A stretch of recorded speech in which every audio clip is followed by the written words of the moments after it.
It could only happen here in Pickletown.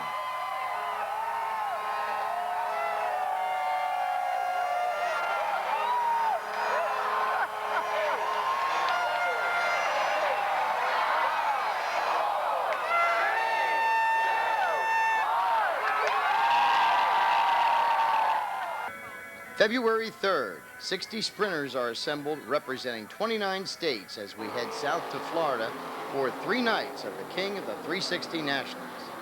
Darrell Hyde from Ponchatoula, Louisiana is our first flip of the new millennium. Darrell is closely followed by Brandon Korn from Hearne, Texas.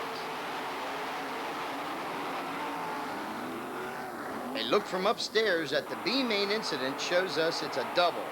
The yellow racer is Mike Breck from Deschler, Ohio. Gene Lasker from right here in Tampa does some East Bay breakdancing while charging through the B main field after mechanical problems during his heat.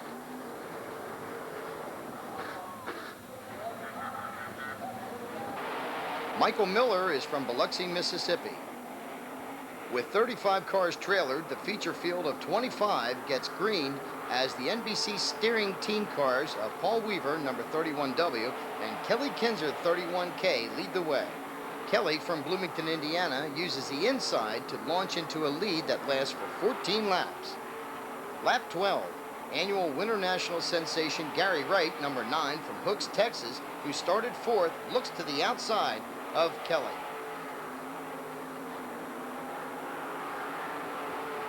Kelly remains in front.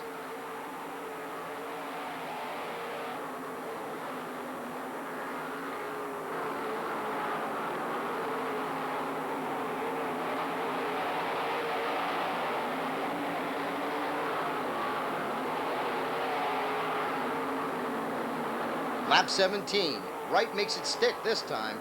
Just as the leaders cross the line, a spinning Terry McCarl collects Wayne Johnson, bringing out the red. Wright is restarted in front with Kelly second and Joey Saldana in a third NBC number 31, winding up third. All right, Gary, tell us about the racetrack. This is all brand new dirt. They just put it in here 2 weeks ago and been working on it. Everything fine. Well, it's a little bit different, but it's awful good. You know, the track seemed to get better as the night went on. So, I mean, it's great. The racing, you could run 2 wide. That was me and Kelly, I think. It was Kelly, wasn't it? Well, I thought there's so many 31s, hard to tell. But, I mean, we were running the top and the bottom and pretty equal, so you couldn't ask for anything better than that. And we can't ask for more than 2 more nights. Kenny Adams in the deuce. Paulie Millam is okay. The second night feature is green, with Kelly Kinzer again leading and Gary Wright making a strong move into second. But back in the pack, we have trouble as Greg Wilson from Benton Ridge, Ohio gets the worst. On the restart, we'll let Open Wheels Jack Miller call the action as Kinzer and Wright have at it. Gary Wright closing in the back of Kelly Kinzer. Gary Wright goes to the high outside, Kinzer down low. Wright stays to the outside. He's away from the lead. Gary Wright around the outside, away he goes. Away goes Gary Wright. Wright makes it 2 in a row, holding off a late race challenge by Kenny Adams as Kelly settles for third.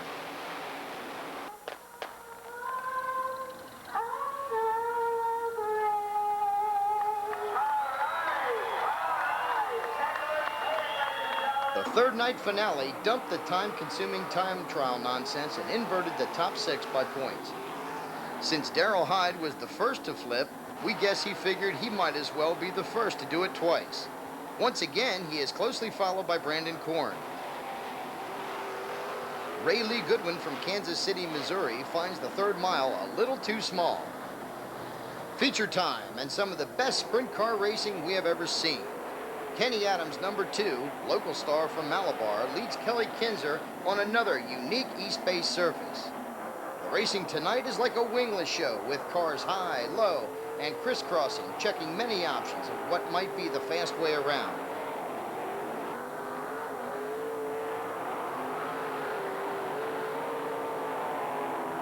Here, leader Adams, along with the number 9 of Wright, appear to be leaving lowrider Kinzer in the distance on the back chute. Yet by turn 2, Kinzer will be nosing back in front. These guys are racing.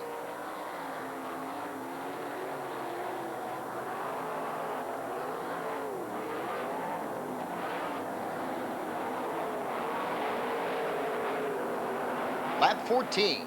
Gary Wright between Adams and Kinzer down the front, but Adams is in trouble and bounces off the first turn wall.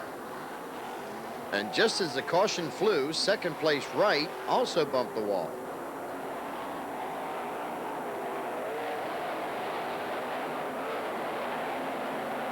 Soon after the restart, Wright took command, and most of us expected 3 straight for the KG veteran. But someone forgot to tell Gary's fellow Texan, Ronald Laney, number 52, who has come out of nowhere. Take it, Jack. Laney has caught Gary Wright. Ron Laney has caught Gary Wright in the back straightaway.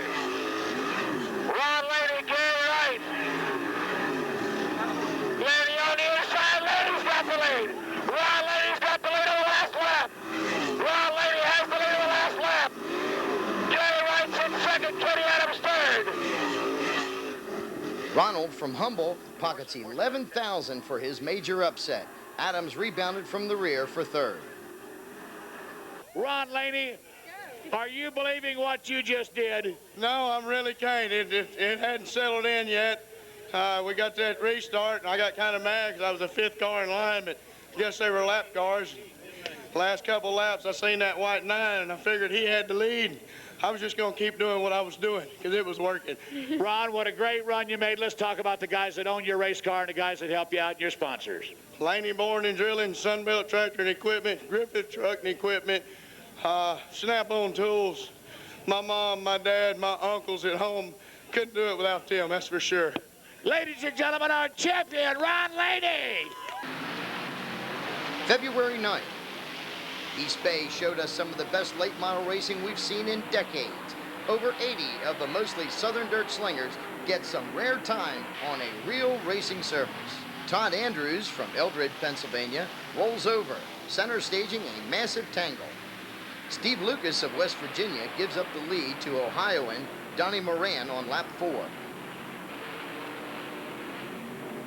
Moran's 99 led until lap 26.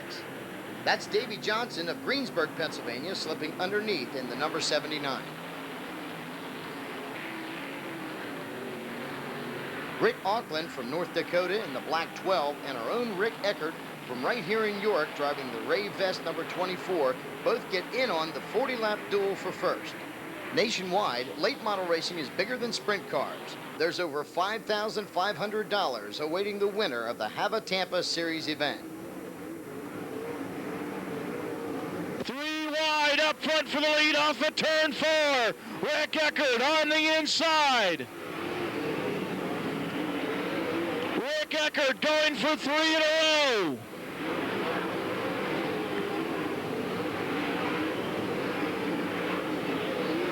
Now Davey Johnson back on the inside.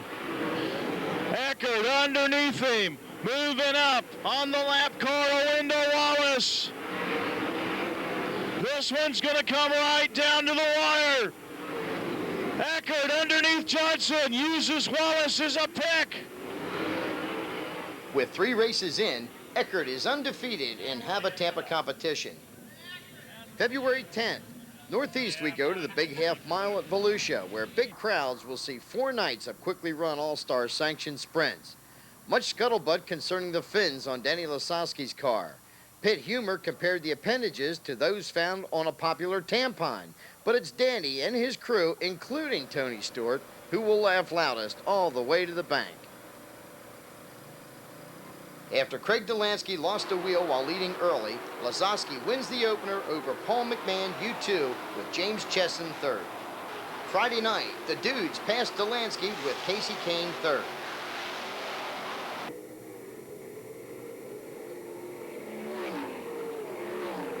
Saturday night, it's our own Todd Gracie, leading for 9 laps until 6th place starter Lasowski shoots underneath.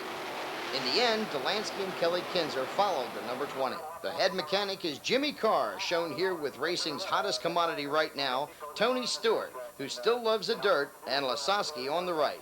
Stewart actually got some seat time driving a Holbrook Sprinter during the Sunday night finale, but missed qualifying by 1 position.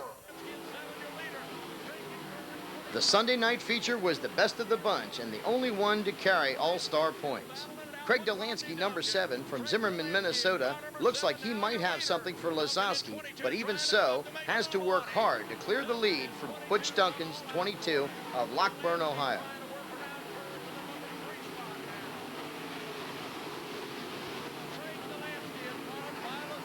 Here comes the dude past Duncan, midway through the 30-lapper.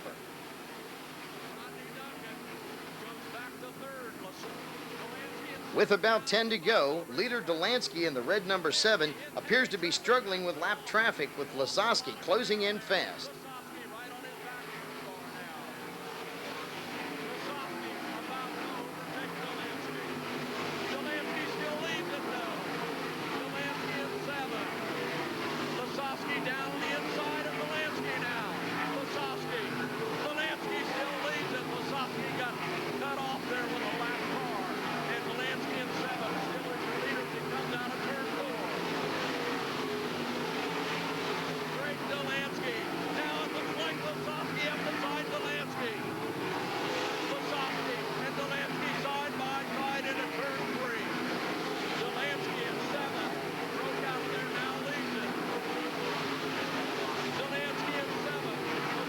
With just 3 to go, Craig was still leading when he brought out the race's only yellow with a flat tire. It's a $19,000 four-race sweep for the Stewart Racing number 20. Frankie Kerr and Joey Saldana followed Danny across the finish line. Danny, a clean sweep, and I don't believe I've ever seen it as long as I've been coming down here. Well, I tell you again, tonight's victory goes to my crew chief, Jimmy Carr. He made the tire choice. I was kind of skeptical before we put it on, but he did the deal. But I'm real proud of all our guys. They did a great job this week. But Craig Delansky definitely had us covered. We wasn't going to get by him unless he messed up, and I hated for him because he was doing a great job. You know, we could run just as fast as him, but when he's a good racer and he found the rubber, he knew not to get out of it. Volusia's motto is, "We're here at Daytona, so let's race," and that includes stock cars. The big half mile is fast enough to toss a few, as we see here in both IMCA modified and late model competition. February 15th, starstruck Volusia fans get to see Tony Stewart run as high as second in his own late model before finishing fourth.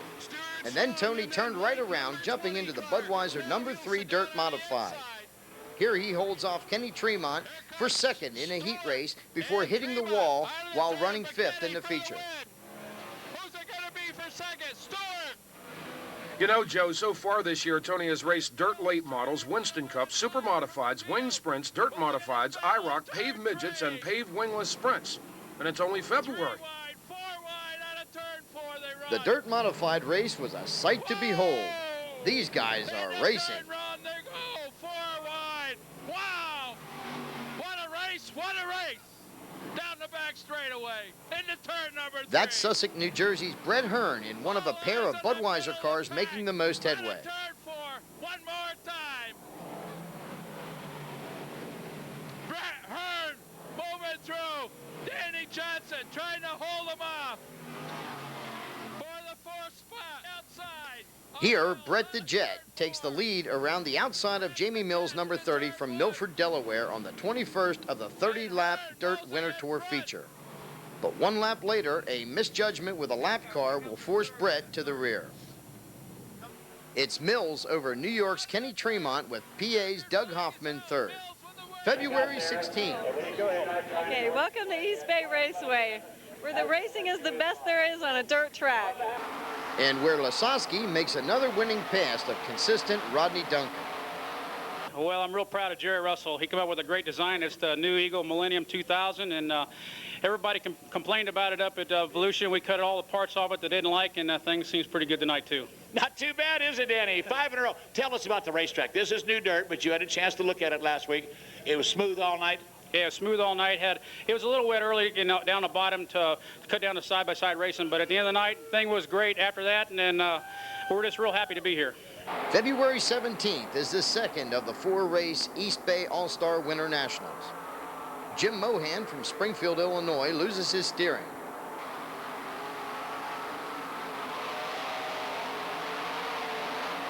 Western PA's Scott Bunnell spins into the wall. The scramble also flips Scott's fellow Western Pennsylvanian Craig Rankin, number 77.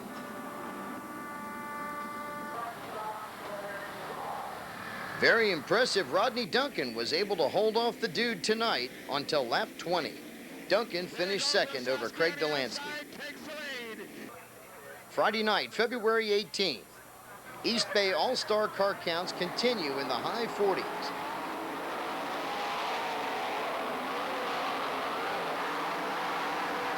Lance DeWeese called it a series after this crash with the black racer of rookie Kurt Trainer from Kokomo, Indiana. Gary Wright, number 9, leads through lap traffic after starting on the pole. Craig Delansky crashes while running second.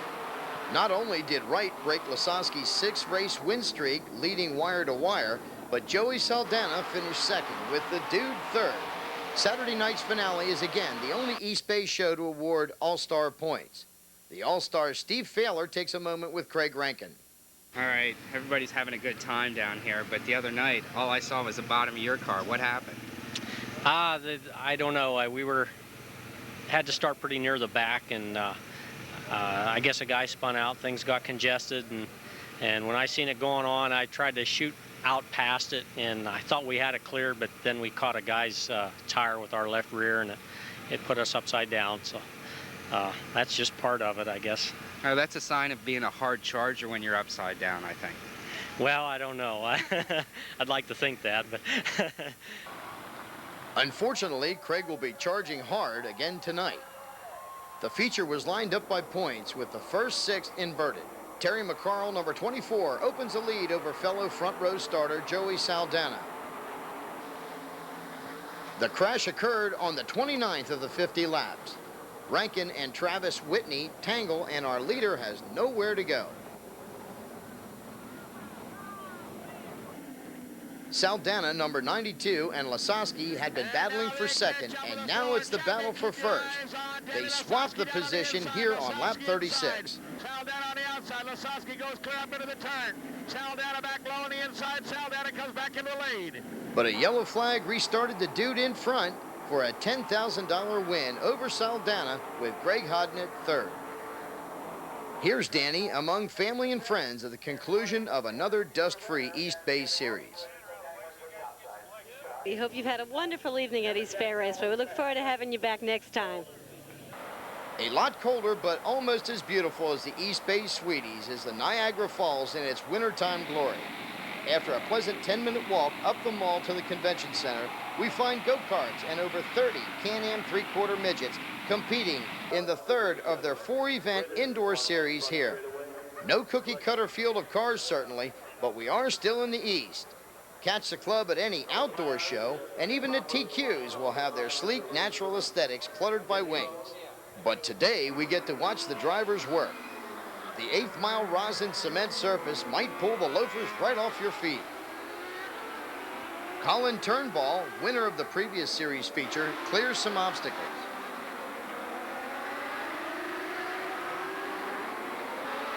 Oh, those pesky tire markers.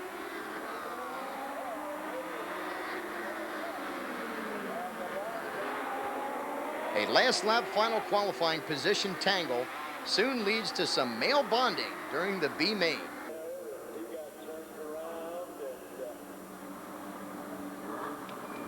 The well-run show allows a 9:30 feature green.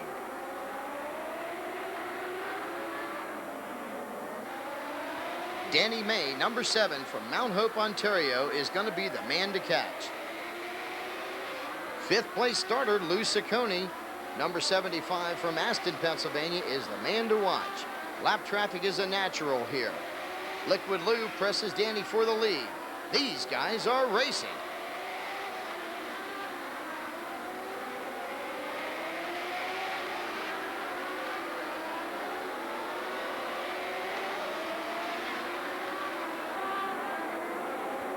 With 28 in of 35 laps, Ciccone, one of 3 racing brothers, proves again that here in the East, he is the master of open-wheel paved tracks. Danny May finishes second with Mike Stahl third.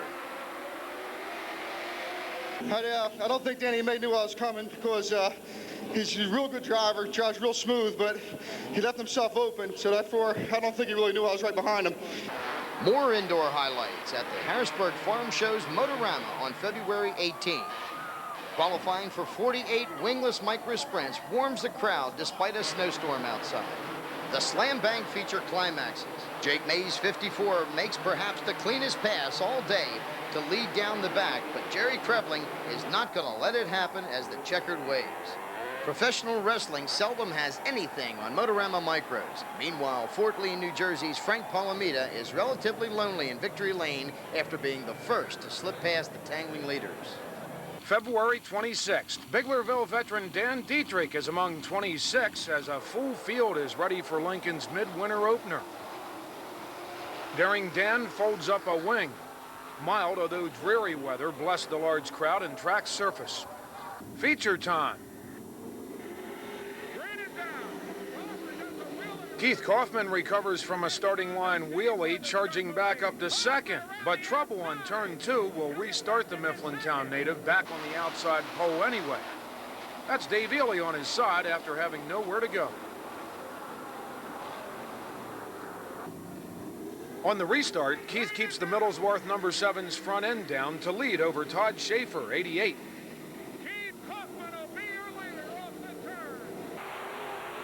On lap 8, Donnie Kreitz bounces over a lapped car. With front end damage, the number 69 continues out of control into the wall.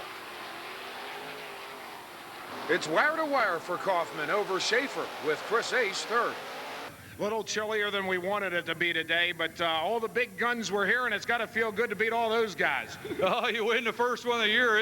It's great, you know, and the weather's pretty good, and the guys had a heck of a crowd, so I'm sure everybody's pleased, and they should have saw a pretty good race.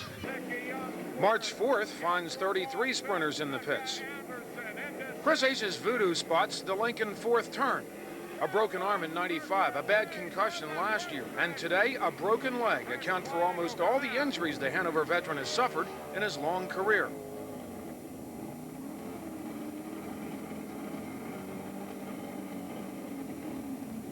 Chris has plenty of help, and in a matter of hours will be looking forward to getting back on the track as soon as his kneecap allows. So the red flag out, Chris Ace. The day's only other crash victim was Mark Smith, who clipped a spun car early in the feature.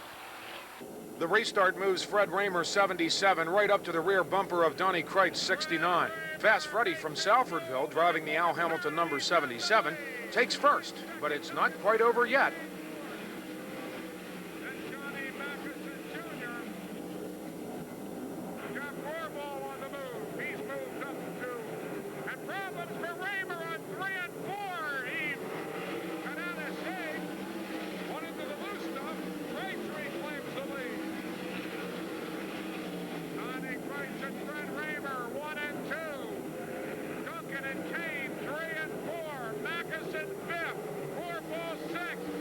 Fred makes no more mistakes and dedicates his 225th sprint car win to one of the circuit's flagmen who passed away over the winter. That deal with Chris in the heat, it just shows you how serious this is, and I hope to God that he's okay. And I want to say that this win I want to dedicate to Bill Bruner, who he dedicated more of his life to racing than I have, and really I've never got no recognition, but I'll tell you, he had a whole lot of friends in the pits, and I'm sure some in the stands, and we're going to miss him. I'll tell you, he was from down near me, and he was a great guy and always smiled. I'll tell you, I wish I had his attitude because he was a hell of a good man. March 5th, 19-year-old Enumclaw, Washington's Casey Kane surprised many, but not us, when he wired the Williams Grove opener driving his dad's number 23. Recent history indicates that sprint car drivers who aspire to Jeff Worden or Tony Stewart-like status had best learn to race without a wing. Tell the fans what you're going to be doing for the rest of the season. I'm going to race as many winged races as I can, but I'm mainly going to drive, not mainly, I'm going to drive a midget for Steve Lewis and Bob East and the pavement and dirt, and you know, that'll be the first thing, and then when I'm not racing that, I'll be racing either the sprint car or non-wing or silver bullet, just anything. I think we could safely say this young man is a racer. What do you think, folks? March 12th, the fastest 24 of 27 sprinters on hand at Williams Grove take the feature green with trouble back in the pack. Jeff Rohrball catches a tire. This is the biggest of several problems today for Judy Bates. On the lap 7 restart, Lance DeWeese, 88, makes a winning move past fellow front row starter Johnny Mackison, 65. Lynn Thompson and Fred Raymer would also slip past Mackison to finish second and third.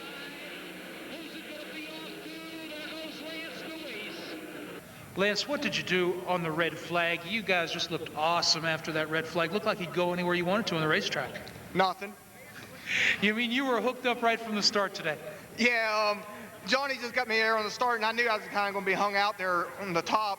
And I was faster than him, but it just, with the wind and everything, it's so hard to pass. And when you pass, you have to make sure you go right by the guy, because you can't be side by side going off the backstretch, because the wind is taking the cars all over the place, and we're just hanging on. We ain't doing nothing. With 28 limited sprints pit side, their feature also gets off to a bad start after Mike Cragen gets into the rail. The weather is cool and the track is tippy fast. The second red, this time on lap 5. Joe Wilb can't quite make it under a spinning car. An unusual position for Joe. Terry Leininger in the Strasbourg 88 has charged fourth from 10th starting spot and is about to take the lead from the 11 of T.J. Stutz.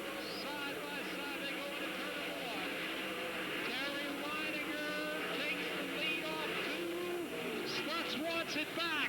They're side by side at the bridge as they charge hard into turn number 3. Leininger drives by. We've got a new leader. The finish is Terry over Dale Hammaker and Darren Aish. Thank you. I'll tell you what, these guys worked all winter in this car nonstop every night. They lightened it up. They bought new stuff. They got last year's motor, which was fast anyway. I'll tell you, this thing drove itself around the track. I just sit in the cockpit. I'll tell you what, an awesome feeling. We got 2 track championships at Lincoln the past couple years. Jim says we're going for a track championship at the Grove. I think we're going to get her. March 18th, 31 410 sprinters at Lincoln. A 4th lap restart. Millerstown's Todd Schaeffer in the Beam 88 into first outside of Dave Ely, 77. Todd Schaeffer around the outside of Ely into the race lead. Schaeffer, your new race leader. Mr. Excitement roars to his 137th sprint car win. Out of the way, Becca. Ely held on to second with Jeff Shepard third. Thank you. Tell you what, I'm going to dedicate this one to Bev Thompson. She wrote about me this week and said the excitement was going for me, and maybe it's not as exciting for her, but it's pretty exciting in my seat tonight. She said Raymer's getting gray and the excitement's going out of me, so I don't know. Fred and I aren't ready to roll over and die just yet. Fantasy down low. Donnie Beaver's up high. Across Pickletown to Silver Spring, where the annual Frozen Spring Night is the opener this year. 57 sportsmen are just the norm here. Donnie Beaver in white and the one of Dolphins Bob Fantasy battle for the lead. It'll be 5 to go. This time by Fantasy and Beaver, 5 to go. The kicker is Donnie started on the pole while Fantasy started last. Turns 1 and 2. Fantasy tries to get a run off the bottom. Beaver holds him off. So you've got to give the edge to Fantasy here, and sure enough, with 3 laps to go, Beaver slips over the fine line and pays the price. Turn number 2. Donnie Beaver flips it hard in turn number 2.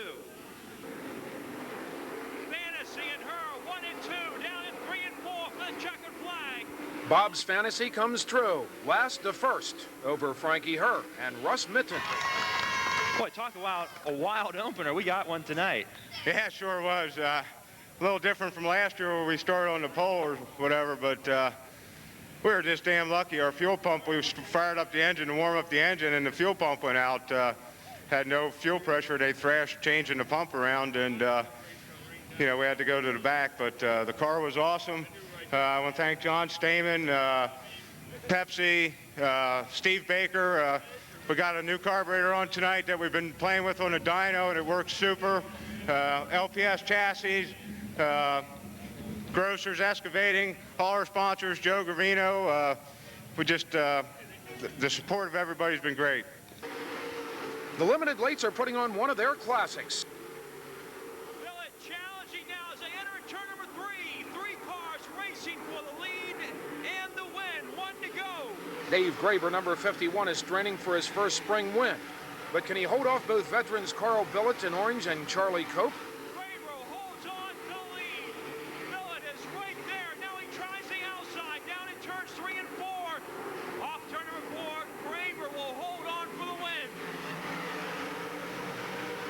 I know you really like this place.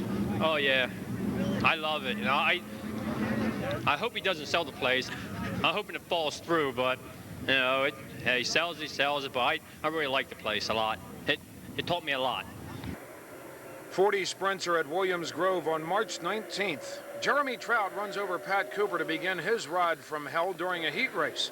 Jeremy will be out a while with a concussion and facial injury. Feature time. A great save by Old Man Raymer as he charges through the pack from his 9th starting spot. On a lap 6 restart, Freddie will slip past both Rod George, 99, and Dan Dietrich on his way to his 100th win as driver of the Hamilton 77. Green flag waves. We're off and running. Raymer drives around Rod George. He drives around Dietrich. He's got the lead. You kind of gave us a thrill early in the race. What happened? I come up on him, and I'll tell you, we're going so fast anymore. I just must have misjudged, or like Bev says, I'm getting old and just lost all, you know, depth perception and everything. But gray hair. I'll tell you, I thought I was going to go for the big ride. I got lucky in the heat race and missed that one. I hope everybody's okay from that. But I'll tell you what, I thought I was in trouble. But I know Donnie, I got him right back in 1 and 2. I know he said that lucky son of a bitch. I can't believe he didn't crash. Fred says what's on his mind, which makes him a great interview. But today we wish he would have let his foot do the talking. An overreaction to AARN columnist Bev Thompson's championing of racing's young lions got publicly ugly. Bev's a big girl and continues to spend hours of her time helping us all with her writings for which she's not paid, and there's little glory. Local driver Sean Stidfo is back on the circuit after a couple of years off. March 28th, the Port Royal opener hosts 27 unmuffled 410 sprint cars. Sean Zoing's number 37 started third in heat race qualifying. Here's an outside view of the crash, which left Sean out of action for the day without even making it to a green flag.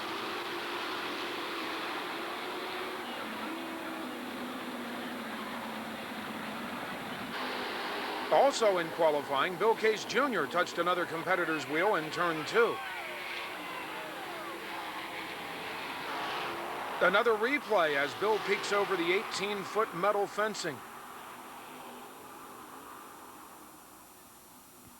A red in the feature for an overturned Perone Reasoner, as now it's beginning to rain.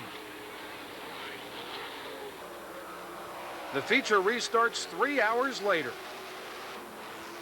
Keith Kaufman bites, bikes, and strikes. Mike Wagner has taken the lead from Rod George. Skip Jackson from South Wales, Australia, driving the Zemco number 1, is liking the part, here moving past George into second. The 15th lap. Leader Wagner gets into trouble with a lap car on the fast surface. Mike saves the 55, but there goes Skip into the lead and on to his first PA win. Todd Schaeffer would wind up second, Len Thompson third, with Wagner recovering for fifth. Tell you what, what'd you think when you come down the backstretch and you see Mike Wagner behind the lap car getting tied up? Yeah, that poor guy, he didn't know where to go, and the lap car wasn't real sure where he was going because he come out of turn 2 in a bit of water and got a little loose. So I feel sorry for Mike, but I was just happening to the right place at the right time, so it worked out pretty good. Lincoln also runs March 28th with their first night show. Kurt Michael is among 23 410 sprinters pitside. Kurt started 6th in the feature, but finishes last. The white 55 of Billy Sims led from the pole until lap 7.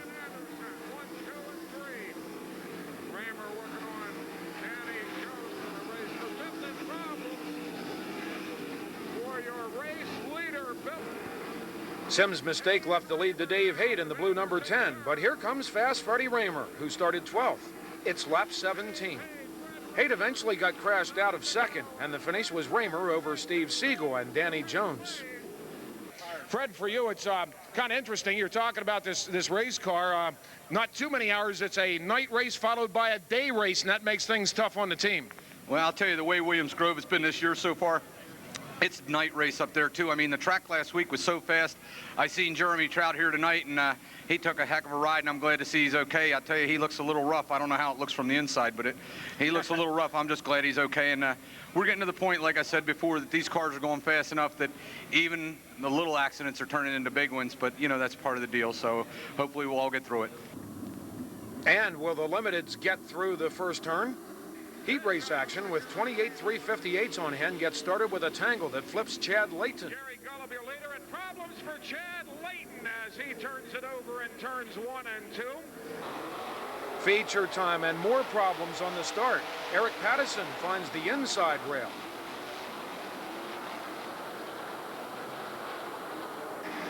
Doug Esch in the diversified engine number 6 roars on to his first win of the season, making the winning pass to the chagrin of Bob Camilli. Eric Stambaugh would finish second, Jake Rodabaugh third, with Camilli fifth. You're getting more coaching here on Victory Lane than you do for the racing. Well, if there's anything I need work on, it's probably that. I tell you what, hats off to our crew, our sponsors. You know, I usually hear Freddie say he gets lucky, and I kind of, you know, they got the best of everything. I don't know how they get lucky, but we got lucky tonight. Williams Grove, March 29th, 37 410 sprinters and beautiful weather.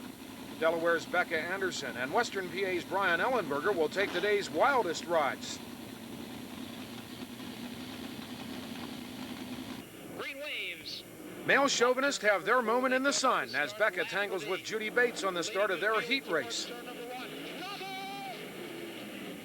Trouble on the front stretch. Judy Bates and Becca Anderson get together.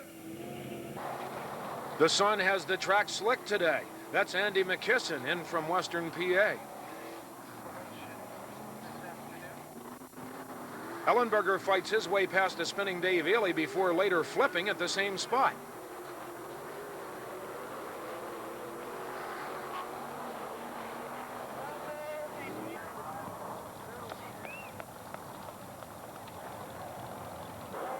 Donnie Kreitz, 69 from Sinking Spring, beats early race leader Dave Haight across the finish with very impressive this year Rodney Duncan third. One more, buddy. I guess we all thought you'd have this one a long time ago, but you're getting close now. You're tied with Keith, one behind Paxton. What would that record mean? Well, that'd mean a lot, but we actually need 2 to beat him, I guess. So, you know, hopefully we can get there this year and get there before those other guys, because I know they'll be coming. And, you know, Lynn Paxton, you know, he's just one of the guys that with a great name that raced here. And, you know, it'd be great just to be able to get up there and tie him. After gaining experience through the micro sprints, Chris Snyder is beginning his second season of dabbling in full-size 358s. Chris's number 75 starts on the outside pole during heat race competition.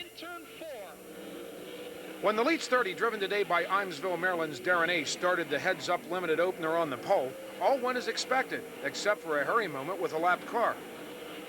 Darren Ace. Following traffic off turn 4. 5 laps remaining this time, and we've got a spin on the front stretch.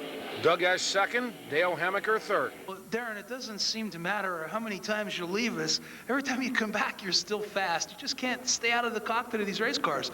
Yeah, I just can't convince anybody to keep me in there long enough to, you know, get good at it again, because these guys race for years, and, you know, guys like Fred and them, you know, they just, that's their life. That's all they do, you know. And I kind of chose a different road, and that's the price you pay. You don't get to race all the time. It was not a good time today at the Grove as word circulated that Terry Leininger had been fatally injured in a motorcycle accident early in the day. Terry's racing career began with Silver Spring stock cars back in 1986. Terry went on to become Silver Spring Super Sportsman Rookie of the Year in 1994 before going on to win 3 career Silver Spring Sportsman features. Terry raced in both the Super Sportsman and the Limited Sprint starting in 1997 and was the Lincoln Speedway 358 champ in both 97 and 99. Wild and crazy with a dash of class, nobody enjoyed racing more than Terry, whether he was hanging upside down or in victory lane.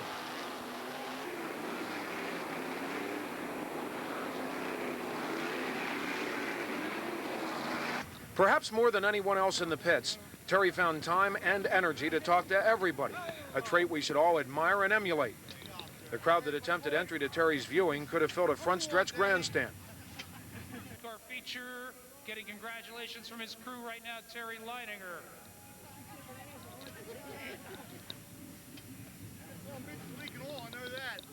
Terry, have a checkered flag from Bulls of Newchester. Remember this one?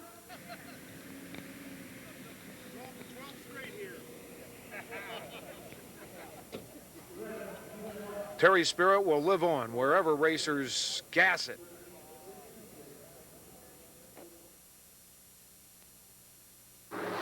Port Royal, April 1st. Cliff Bryan, 16, holds off the 7 of Keith Kaufman in the slick Groove of Daylight. Kaufman's teammate Todd Hester tailgates as Todd Schaeffer drifts high. Cliff has problems with a lapped car, giving veteran Kaufman a chance. Despite a bald right rear tire, Bryan from Ephrata is home first for his second career Port Royal win. Lance DeWeese finished third in the 23-car field. Now I got money to buy some tires.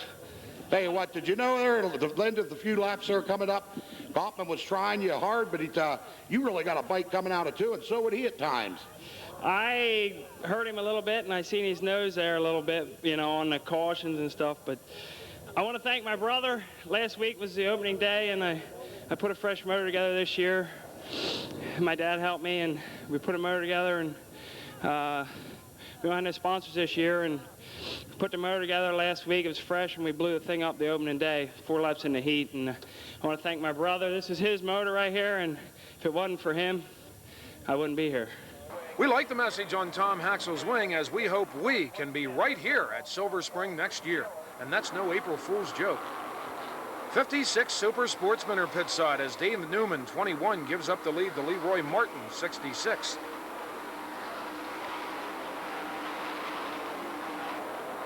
Lap 15, 37-year-old Ken Carberry in the lime-colored number 47 rim rides past Martin.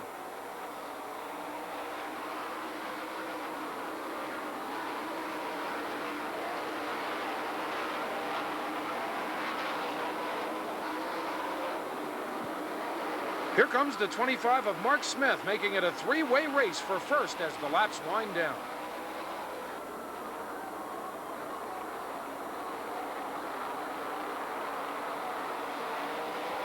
In the end, it was Carberry over Smith, with Martin third.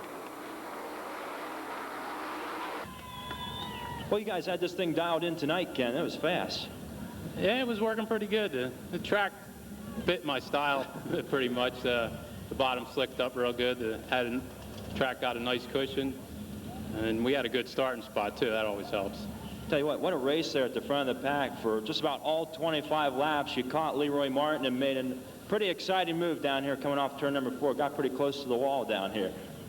Yeah, running the outside can be kind of hairy. You know, you can get squeezed out real easy. You got to make sure you're past the person. You know, let them know that you're there so you don't get stuffed. Meanwhile, with 30 sprinters pit side, Fred Raymer, 77, takes the feature lead from Jesse Wentz, 2, in typical Lincoln action.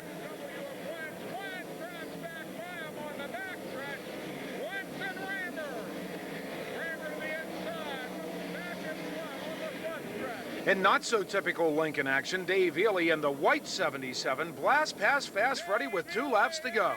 It's the Sinking Springs residents' first Lincoln win. Raymer started 12th, Ely started 7th. Steady Steve Siegel finished 3rd. You've been chasing that other 77 car for a long time. Tell us about what you were thinking when you drove by it tonight. Pretty much so. You know, I just try to think of all the cars as being a plain black car with no numbers. I don't care who it is. My job's to pass them. Of course, Fred's the best there is, and you can feel good when you go home beating him, but I have a long way to go till I get into his shoes. Well, you got another one tomorrow. You've been running extremely well at the Grove. This has got to have you pumped for that one, too. I'm pumped every time I go to the racetrack. I just love doing it, and when things are going great, you just can't wait to get there. April 2nd, 26 410 sprinters are at Williams Grove. Lap 5 of the feature, Len Thompson, number 10, bangs past impressive second-year driver Pat Cooper into the lead. Fred Raymer is moving up fast after starting 12th. A 7th lap restart sets the stage for the winning pass. Watch him at the cone. Raymer ducks low. Drives by Thompson. Thompson wants it back. Raymer will have none of it.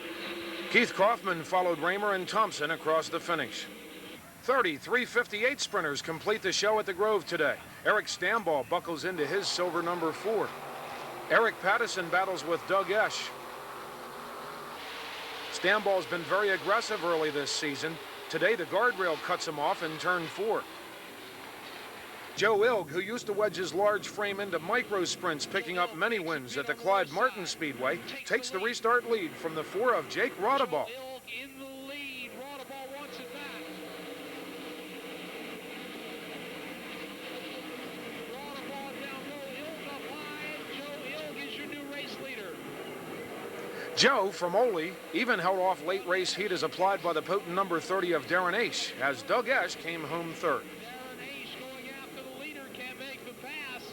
I'm sure you were looking at the scoreboard. You knew what car was behind you. Yeah, I seen the 30. I was hoping it was the 80 and not the 30. And I said, well, I got to be going pretty good because we had a couple restarts. And I seen him on the low side. And I thought, man, if I go to the bottom, he's going to go around me on the top. So I just stayed up there and did what we could do. He actually got alongside of you. I guess the one time on the restart looked really close. Yeah, I seen him. I figured either I'm going to junk it or I'm going to win this thing. Well, you did, and you look like a happy winner, and you should be. Joe, how long have you been driving these things? This will be our 4th year starting. And you had it today. He had a lot of chances. He had a lot of restarts. And at the end, I don't know if anybody was signaling you, but you were pulling away. Well, that's good. And one guy, he kept saying, you're close. And I was like, oh, geez. But the other thing was I seen the 6E back there, and I'd like to thank Doug Esch for his help. He helped our team out a lot. Well, I'm sure he's happy for you today. We want you to have a checker flag from Bulls of Newchester. Remember your first win at Williams Grove Speedway. I'd like to dedicate my first win to Terry Leininger. He was a good guy, and he always talked to me. April 7th, James Chesson, 22, aggresses the lead from Dave Ely as the Grove opens its Friday night season with 35 sprinters and the Early Bird Championship. Trouble in turn 2. Danny Jones rides one out and is joined by Mark Richard. With James still leading, his brother PJ, number 76, pressures Ely for second. Let's watch the most exciting race of the year so far as 3 talented kids go at it.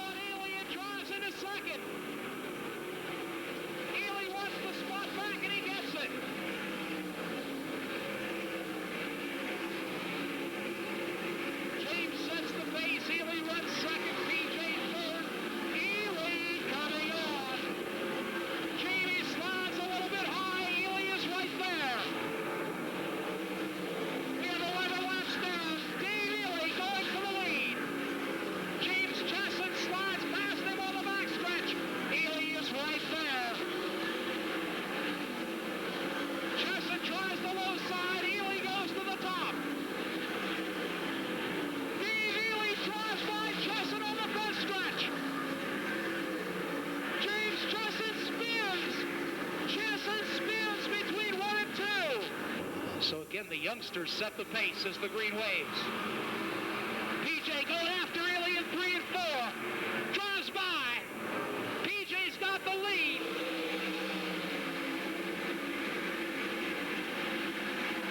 PJ leads it. PJ led until the final lap when Todd Hester home runned in turn 4. This set up a 1-lap dash. Billy Pouch will finish third. Ely goes to the top. PJ on the bottom.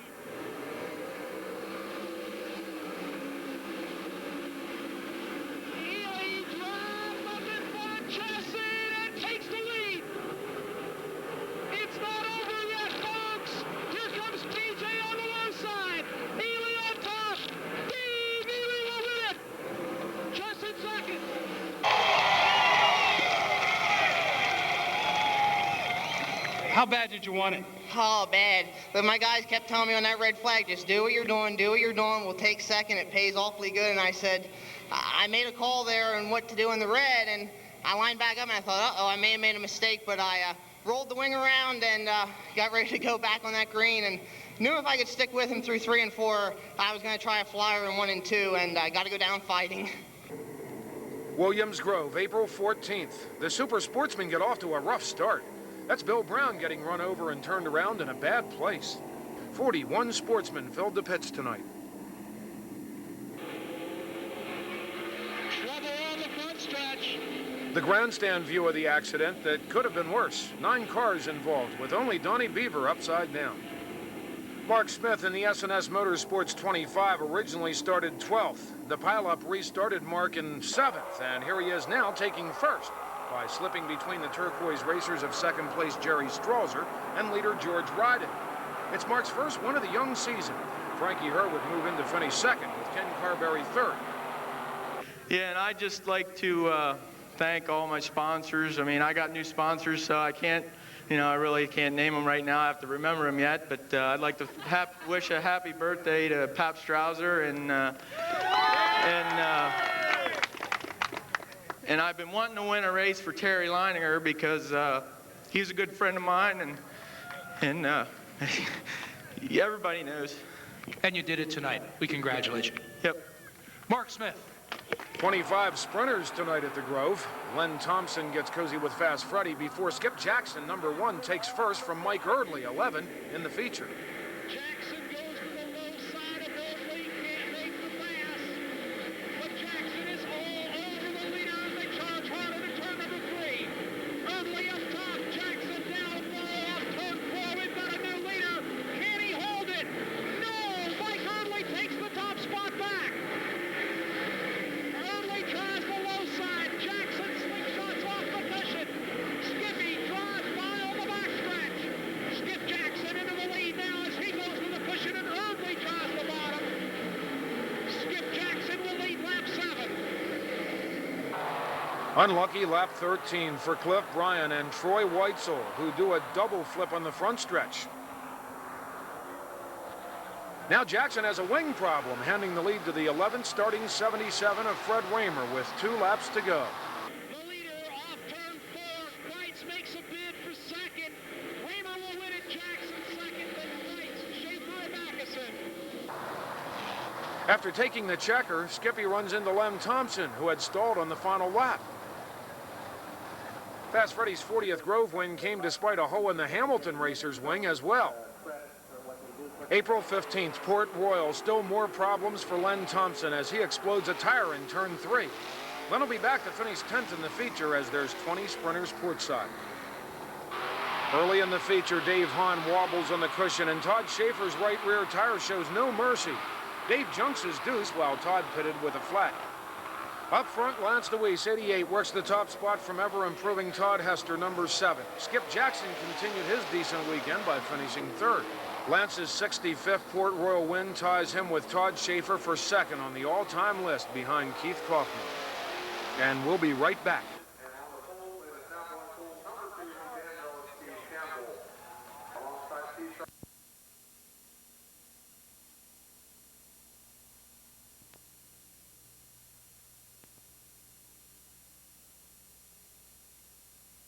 Lyndon Mathias leads as Cars opens its season with 36 358 powered sprinters at the port.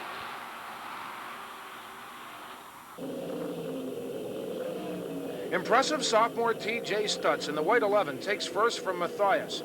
TJ went on to open up a large lead until a lap 13 restart. That's when a bump from second place Tim Hershey ended TJ's night. Hershey's race was over too, as officials black flagged the 56. We were surprised, as drivers don't come cleaner than Tim. Everyone screws up sometime.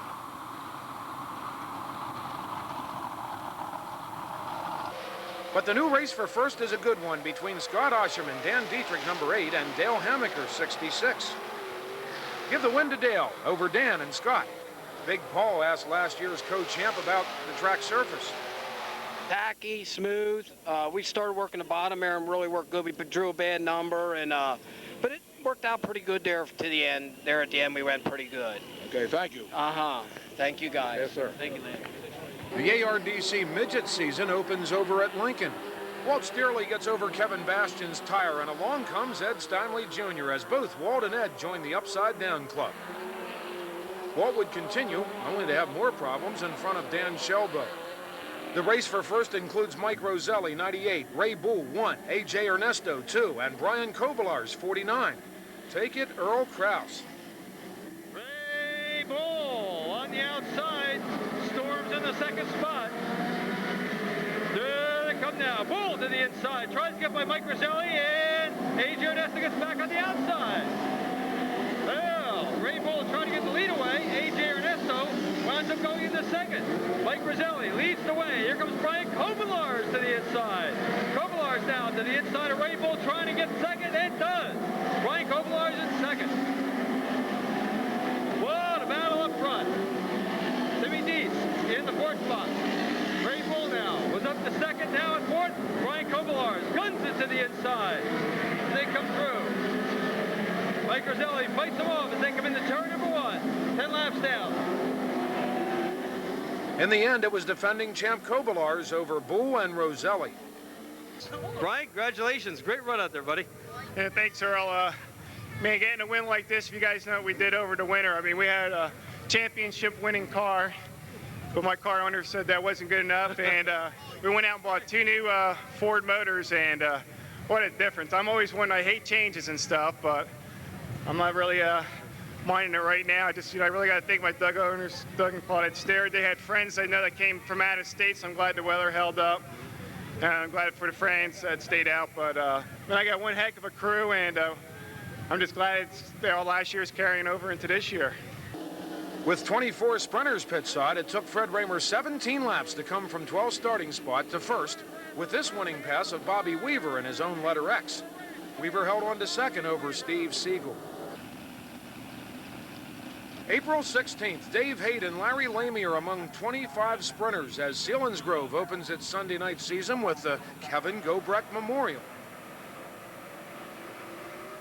As Brian Gobrecht leads the feature into turn 1, both Haight and Lamy find the sweeping turn not sweeping enough. And we got the 12 into the wall. 2 cars flipping between turns 1 and 2.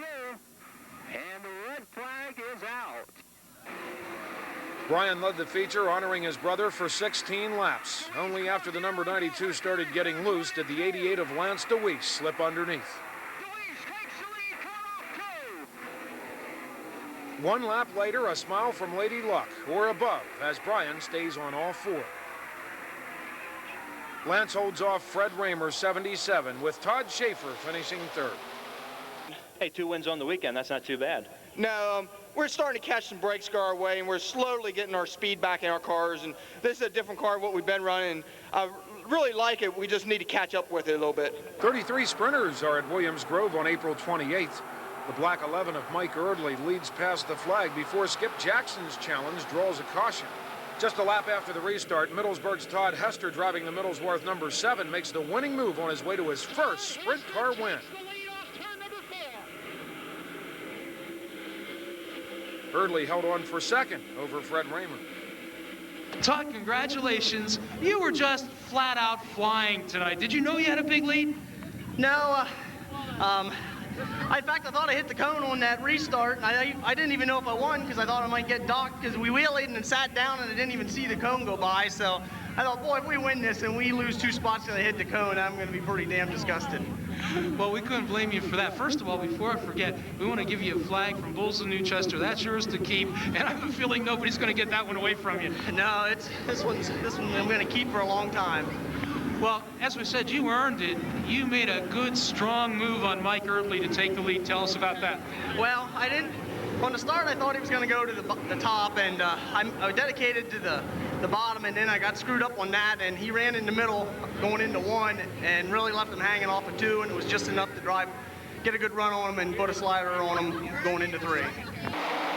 April 17th, 63 super sportsmen fight to qualify at Silver Spring. Space is always at a premium here. Feature time. Jim Shuttlesworth, number 41, works first position from the semi-controlled red racer of Wild Bill Hecker.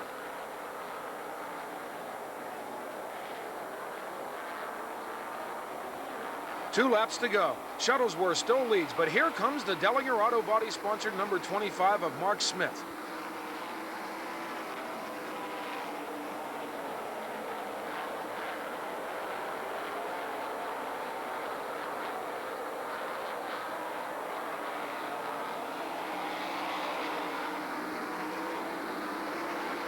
Mark's first Silver Spring win of the season comes over Shuttlesworth with Craig Morrow 3rd. April 18th, the first of the Eddie Sanders Championship Micro Sprint Series gets green flagged at Trailway. Trouble in turn 1 leaves Bo Gordon on his side. Jared Ferry has nowhere to go and joins the Upside Down Club. Jay Galloway makes the Thunder tape for the second year in a row here at Trailway. Pat Close over a tire on the east end. A field of over 60 250cc micros highlighted the series opener. Mike Dicely in the Hyper number 44 started, now get this, in 17th. With 3 laps to go in the 25-lapper, Mike dices the lead from Brian Lepo. At the finish, it was Dicely over Randy West with Lepo third. After Trailway, it's up the line to Selinsgrove, where race director Steve O'Neill addresses fields of 29 super sportsmen and 21 super sprinters. Joe Renneker takes a hard crash during super sportsman qualifying. One of the 2 S&S team cars is certainly out for the night. Bill Schofstyle, number 07, led the feature for 3 laps until Rich Eichelberger moved by upstairs. But the second S&S car is having a better night as Mark Smith wings into the lead after starting 14th.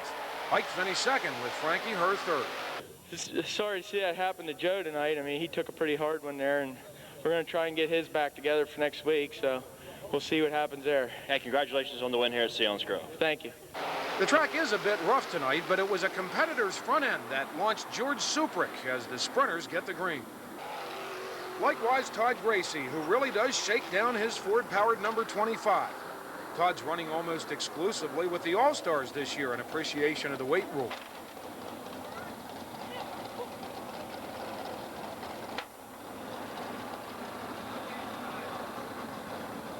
And now look here, that's Brooke Weibly.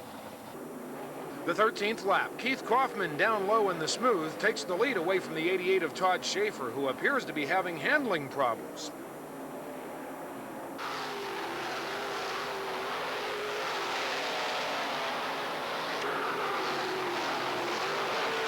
Todd continued to pursue the new leader until lap 24 when the front end of the beam racer buckled under on the backstretch.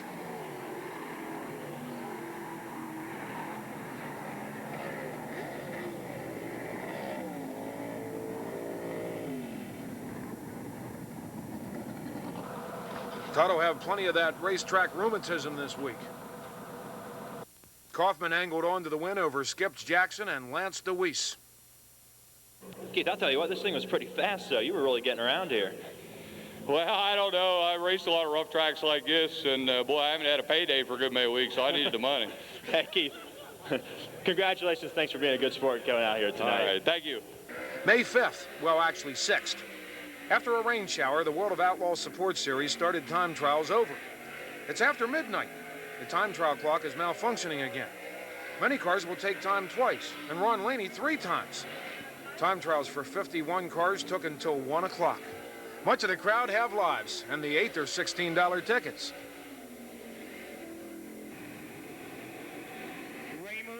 Fred Raymer started on the pole in the first heat. He led every lap. Ricky Logan started outside pole in the second heat. He led every lap. Dave Ely started on the pole in the third heat. He led every lap. Randy Kinzer started on the pole in the fourth heat. He led every lap. The Outlaws present 2 dashes now. Fred Raymer started on the pole in the first, leading every lap.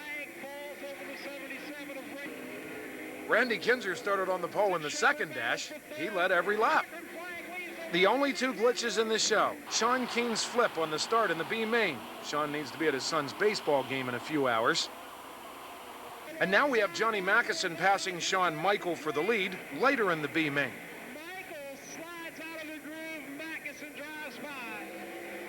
After winning his heat and dash, Fred Raymer starts on the pole for the feature. Actually, Dave Ely threatened Fast Freddy's lead midway through the feature, but Raymer led every lap with Paul McMahon third.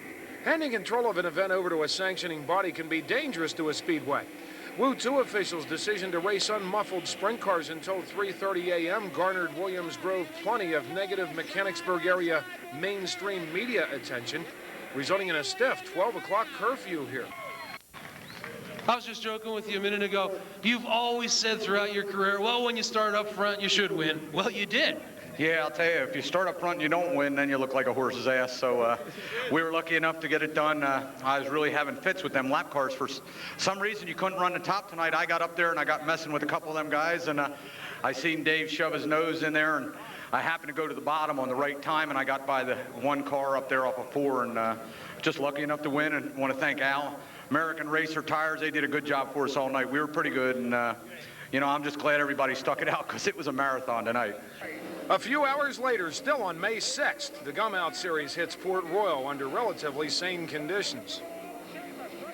With 34 sprinters taking time, Donnie Kreitz, 69, started on the pole alongside P.J. Chesson, number 76. Midway through the parade, we have a race breaking out as Chesson actually passes the dry slick master on the 7th lap. Donnie comes back, but Chesson's high groove is fastest for now.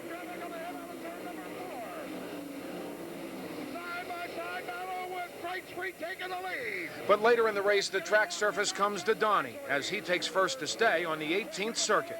In fact, Chesson faded to 4th near the end behind second place Paul McMahon and Dave Ely.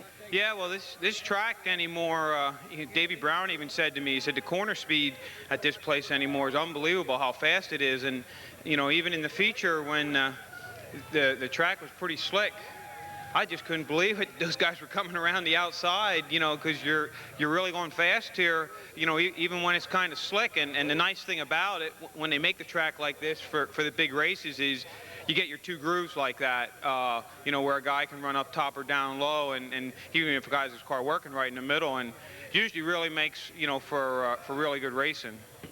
Meanwhile, over at Lincoln, the All-Stars have brought 31 cars. After a heat race spill, Kurt Michael would qualify via the B main. Likewise, both flippers Frankie Kerr and Dave Haight. The All-Stars seem to be less enthusiastic about pass-free racing than the Woo, inverting the first 6 for its features. Nonetheless, Kenny Jacobs, number 6, wires the field over Jared Hall and Todd Gracie. We don't consider it an upset, but it is the All-Stars' first win on a PA Posse home track. Well, I'll tell you what, it's been a long time since we've come over here and made a good showing, but there's no question about it. Pennsylvania has the toughest local racers in the United States. I don't give a shit where you go. The toughest racers locally in the United States are right here in Pennsylvania. So when you come here and you can win a race, you've really done something. And I can't say enough about the All-Stars, the GM Powertrain, I mean, the guys in TW Metals that are helping put this deal on for us. And I mean, Bert Emick has been such a dedicated president of this here operation, and I hope it goes on for many years because I have a son that started racing this year. He made his first day main tonight. I just got a phone call from him, so the second generation's coming. I want to be around here to watch that. Our personal camera chose Silver Spring tonight.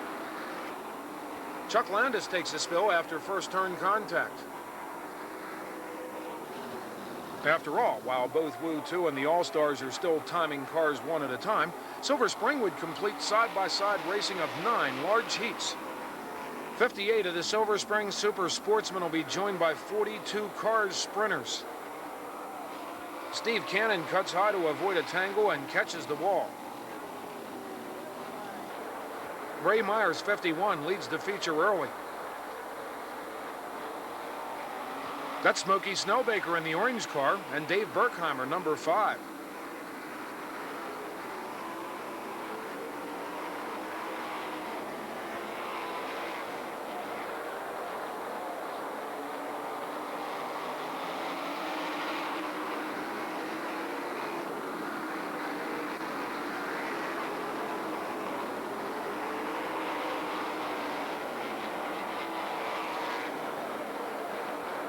Midway through the 25-lapper, Smokey has the number 32 in front, and you might have noticed the 25 of Mark Smith entering the picture.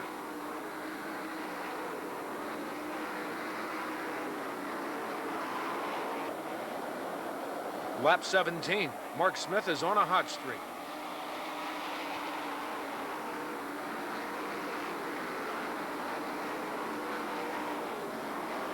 A lap later, Smokey's good run turns sour. John Stoner is also out for the night. Camp Hill Smith's 4th win of the season came over Howie Locke and Pat Cannon. Once again, Mark started in 14th, meaning he passed 26 cars total in his last 2 wins. You know what happened last year? We had this going. I didn't want to remind you. And everything you know, just went kaput just like that, you know. So I'm just going to suck it up while I can, you know, because it don't last forever. The car's sprints head into turn 1. We hope Jamie Swartz will be the closest thing to a wrecking ball seen here at the Spring for many years.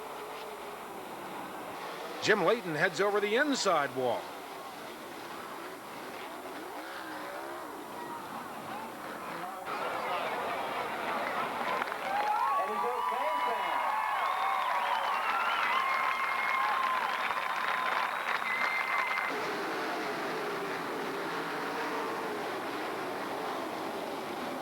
Feature time. Jake the Snake Rodabaugh, number 4B, comes out ahead of Vance Berry, 74, and Eric Stamball, 4.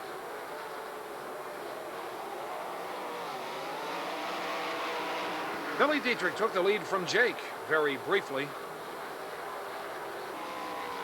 J.R. Berry brings out the feature's only red.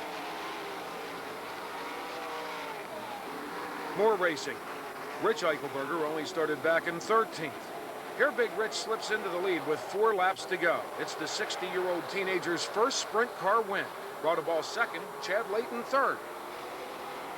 This is a long time coming. I raced sprint cars for a while, and I never won a sprint car race. And it's only fitting to win here at my favorite track, Silver Spring. May 7th. Time trial woes for Mike Goodman. Fred Raymer also has problems after a left rear tire blows as the All-Stars are 22 cars strong at Selinsgrove.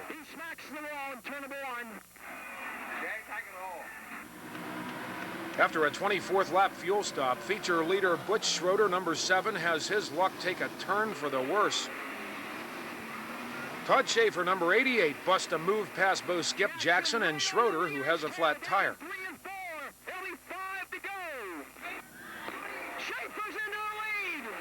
Mr. Excitement from Millerstown led Skip Jackson and Keith Kaufman across the finish as Schroeder settles for 19th.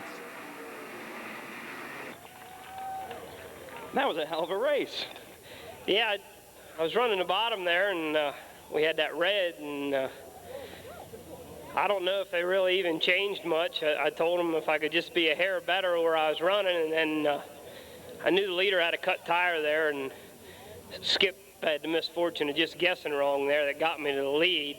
And it's always a little easier when you're leading in open track to run smooth, and I guess my car was better than I thought, because once I got to the front, I could steer right through the center. He told me that's where they were running. But I want to thank Jim Russell and Matt Anderson and Tom and Bruce, all the guys that work on it, because, hey, I tear them up like last weekend, and I don't see them again till this weekend, and they just keep coming back with a fast car. I want to thank them.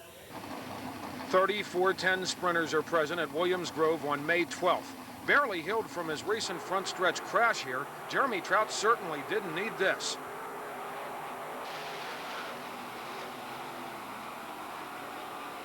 The Felton Onion is okay. During the feature, Keith Kaufman takes a similar ride after contact with Mike Eardley.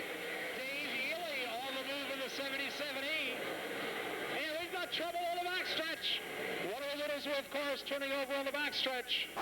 Len Thompson from Macungie, driving the Richboro Lawn and Garden 10, takes first from Brooke Wabley on the 13th lap for his first Grove win. Dave Ely and Fred Raymer followed the 23-year-old across the finish. Car owner, who also happens to be his mother. Wow. Len, the first thing we want to do is give you a flag from Bulls of Newchester. I have a feeling you're going to remember this one. Congratulations. I'll tell you what, this is unbelievable. It's a dream come true for me. I've been doing this a long time, and it seemed like we'd never get one here. It's just amazing to be standing here in the front straightaway at Williams Grove with all these great people in the stands. And happy Mother's Day, Mom. Mom and car owner, I know you've already given her a happy Mother's Day no matter what happens for the rest of the weekend. Len, I guess you were just about 16 years old when you started here in a limited sprint car. How long ago was that?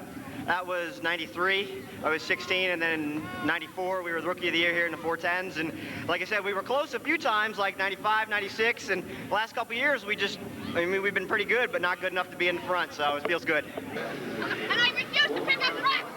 No rocks. You're not getting my butt shot today. 29 ARDC midgets make their annual visit to the long half mile here at Williams Grove. Last year's champ and recent Lincoln winner Brian Kobolars has a bad night. Walt Steerley, number 42, takes first from fast Rookie of the Year contender racerette Jill Canuso on the second circuit. But here comes McVeigh's Town Ed Steinway, uncharacteristically working the low groove in the other number 6. At the finish, it was Ed over Ray Bull and Tim Dietz.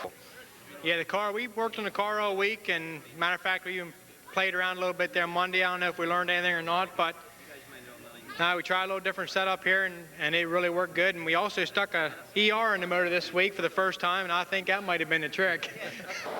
45 358 sprints are at Lincoln on May 13th. Rich Eichelberger flips after tangling with Mooch Parlett. Omer Stoltzfus loses his steering, and Chris Snyder throws a scare into the third turn flagman. With handicapping still not in effect, Doug Esch, number 6, drew outside pole. Doug Esch will be your leader as they exit the second turn. Darren Ace moved into second after starting 15th. Darren was preparing to challenge the leader when the wall got in his way. It's Esch over T.J. Stutz and Danny Jones.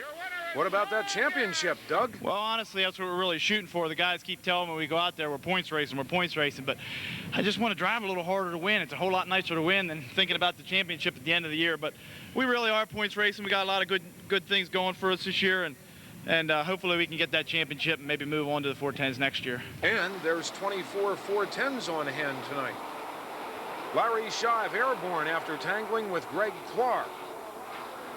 Fred Raymer, 77 from 12th to 1st in 17 laps with this pass of Kurt Michael. Danny Jones would get second this time with Johnny Mackison third.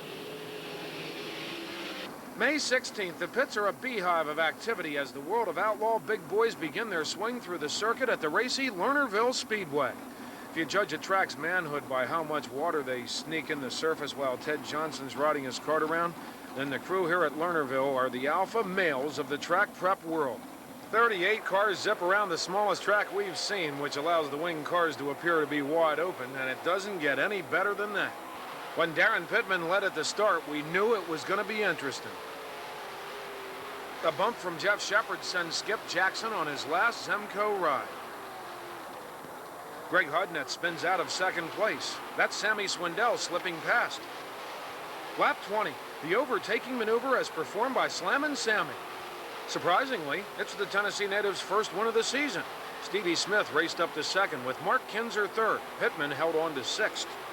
Don Gamble talks with Sammy about what would be the only feature pass for the lead in the 5-race swing here at the action track, Lernerville Speedway. When you got by Pittman, it looked like, I don't know whether you say your car was tight. Did it loosen up and then that give you the opportunity to get past him, or did he just bobble over and turn 3 and 4? Yeah, well, he was getting pretty loose, getting in and across the corner, and I just had a good run, you know, and ran right up on him and got inside of him, and you know, it's just who could get down to the other end first was going to have the corner, and you know, I didn't really see him. I know he touched there a little bit, but I didn't know he was still there. I was looking, but I couldn't see him. The Outlaw Big Boys are at Williams Grove on May 18th. Tyler Walker has the ride in the Apple number 12. 45 sprinters took time trials.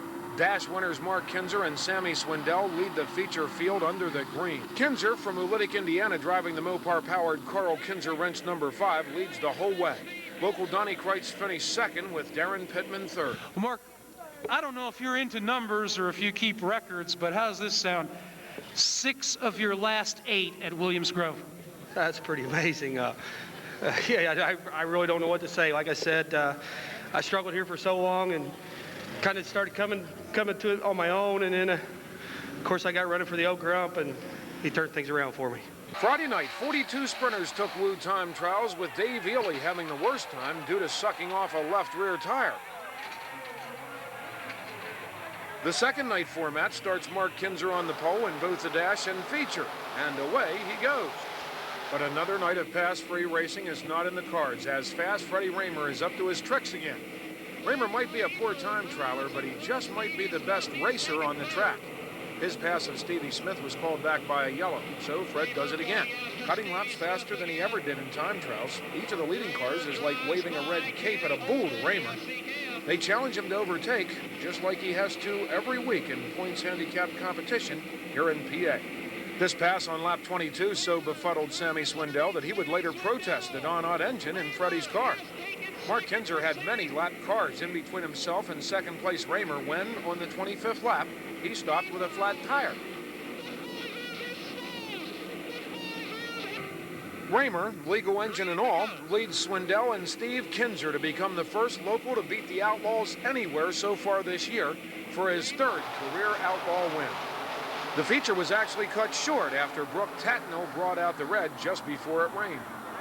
I'll tell you, you know, Moon and Richie and all the guys, I have never driven a car that worked better here. The car was so good, my wife could have drove it tonight. I'll tell you, I couldn't believe it.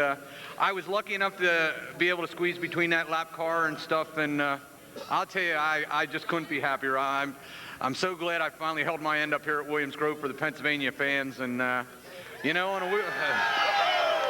a weekly deal, I might not be their favorite guy, but tonight, you know, we'll take whatever they want to give us. Danny, what is a favorite for this year's Woo Rookie of the Year award? 26 cars will participate, much of the night in a drizzle, on May 20th at Hagerstown, Maryland. Problems for Danny Wood into the guardrail and upside down over the guardrail in turn number 2. The feature, green. We're green off of turn number 4, racing down the front stretch. Trouble back in the pack as both Lance Blevins and then Christy Passmore get upside down. The series may be mostly pass-free, but it's very competitive pass-free with many different winners. Tonight, our old friend from Memphis, Greg Hodnett, driving the Millennium Motorsports 12, leads the whole way over Mark Kinzer and Stevie Smith. Well, Greg Hodnett, 5 weeks ago tonight, you suffered a broken shoulder at the Tri-City Raceway in Granite City, Illinois. Your first week back and back into victory lane already. How's it feel? It feels great. I tell you what, the car is really fast. I got to thank PJ Chess and Tyler Walker for subbing for me. They did a great job for us. We learned a lot from them, actually, and it's worked out really well. So our car is actually a little bit faster than it was before I got out of it. During the second night, Hodnett had a misfire during the dash. The front row is again Mark Kinzer 5, this time beside Stevie Smith in the Ingersoll Rand 19. Stevie leads at the start. Both leaders had to avoid this tangle in turn 3, which leaves Brian Paulus upside down and Danny Wood backwards. Danny Lazowski loses his drive line. Donnie Schatz and Fred Raymer stack up behind the dude's suddenly slowing racer, with Freddie going end for end. Even with all the passing he does, this was Fred's only flip of the season. New Oxford Stevie and Mark Kinzer ran 1-2 the whole 30 laps, with Joey Saldana finishing third. Is it a big win for you coming back to the home area and winning in front of the hometown fans? Yeah, I probably have 30 really good friends here standing on my trailer tonight, and hell, I try to do the best I can every race, but it really feels good to win for all your friends and family and to be in your hometown and all these fans that have watched me throughout my career. I have a lot of good fans, and I'm very fortunate for it, and I'm glad I could win a race and put a good show on. May 20th, with 19 410 sprints braving rainy weather, Chris Knopp 6 and Jeff Rohrbal 29 battle for the Lincoln feature lead. Lap 11, still side by side for first. Rohrbal's race ends after tangling with a spinning lapped car. Soon after the restart, York Springs' Brooke Weibly in the Lady and Taylor 32 makes a pass for the lead. Brooke went on to barely hold off fast-closing Steve Siegel, number 59. Johnny Mackison finished third. I got to tell you something. Your 2 heat winners started on the front row tonight. There's, you know, even these guys that are handicapped at the front are tough to get by. Yeah, everybody's so fast here. You know, it's a tight little racetrack, and I mean, you know it. Everybody in the stands knows that we've struggled getting around here, but you know, we're finally getting it dialed in. Well, you know, you're not one of those high-dollar teams. You guys struggle financially to keep this car going, and somehow you manage to get here every week. And tonight, hey, this is a special moment, I know. Oh, it's a great feeling to be standing here talking to you, Wayne. You know, but yeah, we have good equipment, just not a ton of it. You know, here again, the guys work real hard at trying to keep it fresh and up to date, and, you know, that's just all we can do, the best. 39 358 sprints will have a wild night here at Lincoln. Danny Jones gets hit head-on by Mooch Parlett. Dave Linton winds up on his side after contact with Eric Stambaugh and then Kevin McNew. Big Woody doesn't seem to have a lot of luck when we get to see him race. Another driver short in the luck department might be Bill Lockman. Red flag will come out. Bill Lockman.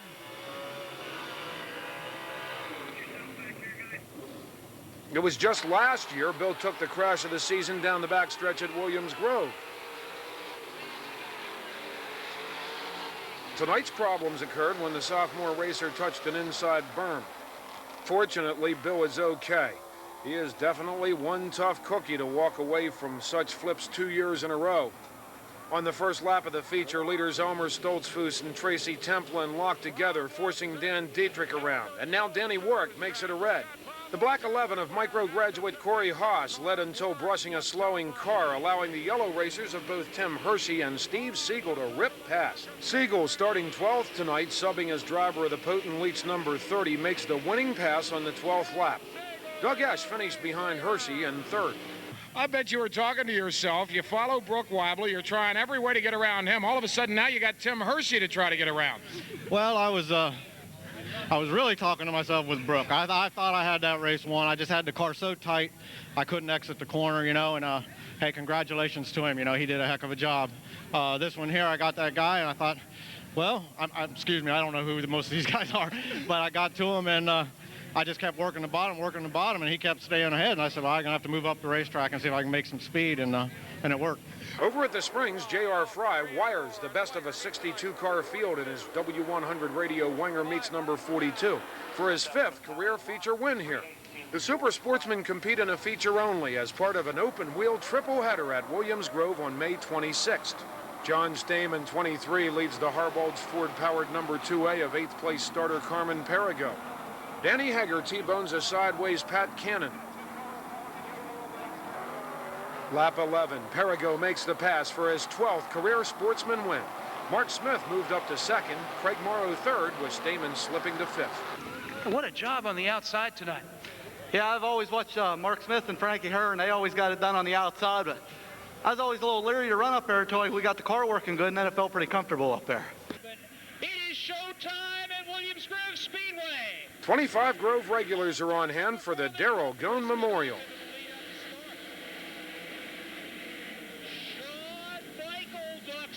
Emerges with the lead. Chris Knopf wants it back on the back stretches. They run side by side into turn number 3. Knopf down low on the outside. Shawn Michael takes the lead back. Shawn Michael leads lap 1 over Chris Knopf, but Shawn dropped out, returning the front to Knopf, who led until the 7th circuit when Brooke Weibel, 32, moved past. It looks like if he can hold it, Brooke Weibel is taking the lead. Weibel split under Chris Knopf. He's your new leader. Lap 19, Brooke has company in the form of 11th place starter Dave Ely, 77, and 17th place starter Todd Schaeffer. In the end, it was 22-year-old Ely over Schaeffer and Fred Raymer, with Weibel settling for 5th. Seems like about a month ago you told me you were going to go to Charlotte. I'll bet you're glad you didn't go. Yeah, we decided against it. The biggest thing was the rooms were just so expensive. Before we ever left home, we would have had like a $2,000 motel bill. And there's other big races that we want to hit, so kind of have to start picking and choosing and really go for the big ones. So unfortunately, we had to take Charlotte off the schedule. One of Jake Rodabaugh's crew accusated that we would keep Jake's mug and edit it in right before he crashes. Now, would we do that? See, this is the pass for the 358 sprint feature lead as TJ Stutz moves around Billy Johns. Like the Sportsman, the top 358s in points ran a feature only.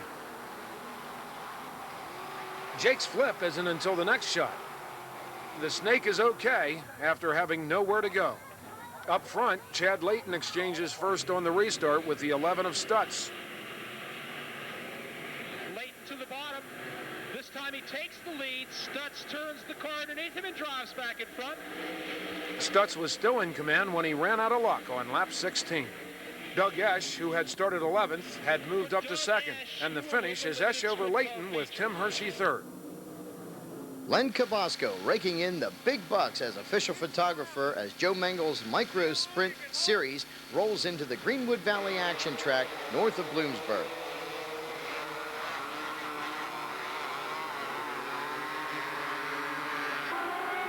John Venuto curses the burn.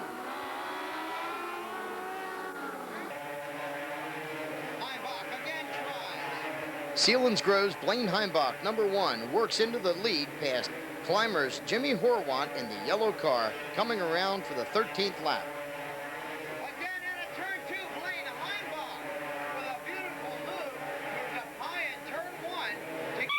Blaine was followed at the finish by Horwat and Mike Dicely. After the Valley, 45 minutes south, and we're at Selinsgrove. A little late as the Super Sportsmen make their second appearance of the year, 21 strong. Bob Gutshaw on the outside led from the start, but here comes Frankie Herr in the Highlands Tire Sales number 3. Side by side into turn number 3. Gutshaw and Herr racing for the front spot. It'll be halfway. 10 down, 10 to go.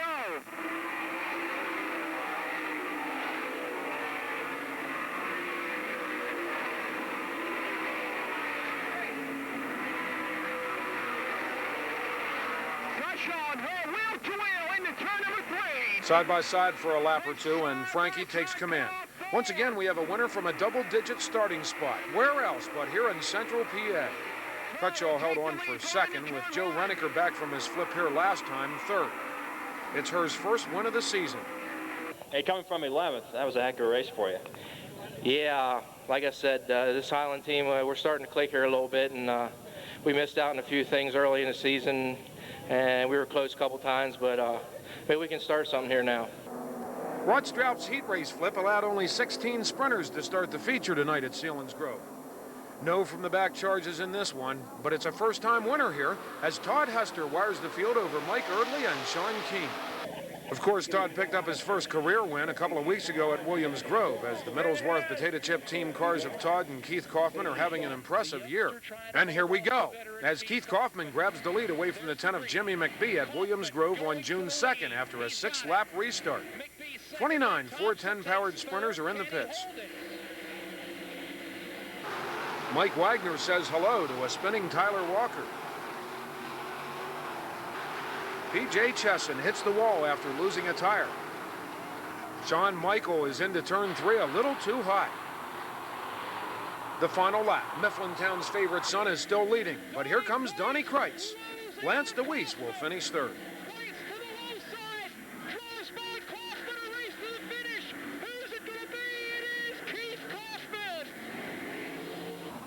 Limited sprint fields continue to be healthy, with 43 Groveside tonight. Trouble on the start of the Consi leaves youngster Jeremy Gardner upside down. There's the green. Billy Albright inside the 33. We've got trouble in turn 4.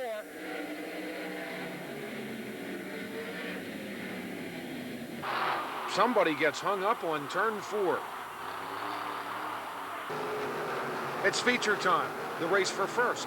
Eric Stamball, Jake Rotteball in the white number 4, and Rich Eichelberger, number 8.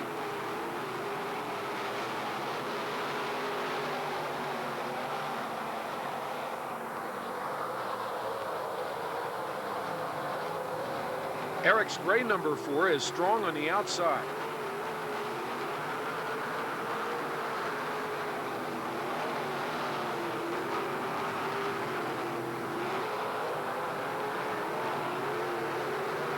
Doug Ash catches up with Eric and tries a turn 1 slide job, which lasts until turn 2. With Doug on the back, the race boils down to a 1.5 lap dash to the checker. Their names may not be as famous as Raymer or Kinzer, but we expect even our announcer won't forget the 3-wide finish, as presented by the 358 sprint cars of Williams Grove. Dives low, Stamball up against the fence. Leads past the starter stand. Eichelberger again down low. Darren Ace tries to come through the middle. Stamball and Eichelberger side by side at the bridge. Into turn number 3 they come. Darren Ace through the middle. Off turn number 4. Race to the checkered flag. Eric Stamball will win it. Eichelberger second, Darren Ace third. Well, all the restarts were hurting me except for the one caution that came out. That one helped me when Doug hopped a cushion up there. But when I saw Darren down there with Rich, I thought, well, I'm going to have to get out of the gas or he's going to hit me. And split second, I decided I'm just going to stay in it. And the fence was getting awful close up there. 65 super sportsmen compete in the Will Kreitzer Memorial at Silver Spring on June 3rd. The fourth and final leader of the 30-lapper is Russ Mitten in the Keen Speed Equipment Central Penn Scale number 7, as he works around the 69 of Bobby Hockenberry. It's the end of a 2-year winless streak for Russ. Bill Schofstall, who led many laps, finished second with Hockenberry third. The Keystone Auto Racing on Speedways, or Cars 358 Sprint Car Club, often gives us a good excuse to check out new territory as they venture to scenic Western PA ovals, often offering the fans their only sprint car racing of the year. 17 sprinters made the trip to the paperclip-shaped Hidden Valley Speedway near Clearfield. Let's take a lap.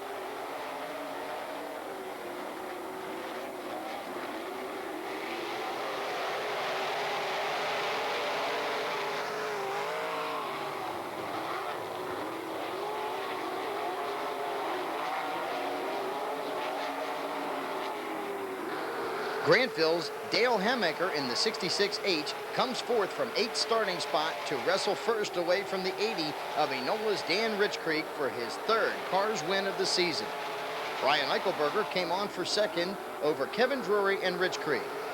Dale talks to Terry Whetstone in Victory Lane. You guys are coming back next month. You going to be back to try and make it 2 in a row at Hidden Valley? Yeah, we'll probably have a lot more cars next time back there. I guess Lincoln's running tonight. We'll probably have 30, 35 cars, but the Cars group really takes good care of everybody, and like I said, everybody's good in the club or like a family. So I really enjoy running with the Cars.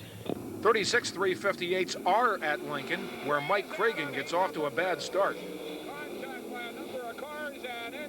Fence and upside down, Mike Cragen. As does last night's Grove winner, Eric Stamball. Feature action. Tracy Templin, 15, works first from the 00 of Elmer Stoltzfus. And now Darren Ace, 30, is into second. On just the 3rd lap, Darren is in the lead. Doug Esch will finish second. Jake Rodabaugh, 3rd.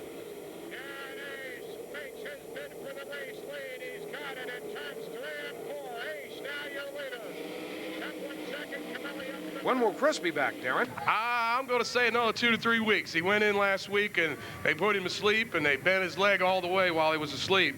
They told him he had 5-6 months or do it this way, and he went that route. And then Monday we had some family over for my dad's for Memorial Day, and he wasn't doing too good, but I tell you, I talked to him Thursday, seemed a lot better. He got 90-some degrees out of his leg, and I got his little girl right here, Haley. She likes it down here. She's used to being down here, and she hadn't been here for a while. 29 regulars perform tonight at Lincoln. Jim McBee is the victim as Tyler Walker once again becomes a roadblock after messing with fast Freddie Raymer. 11th place starter Raymer, 77, goes on to his 89th career win here at the Pigeon Hills Oval, slipping past Glendon Forsyth on a 16th lap restart. Steve Siegel would move into second at the finish with Johnny Mackison third. Forsyth hangs on for 7th.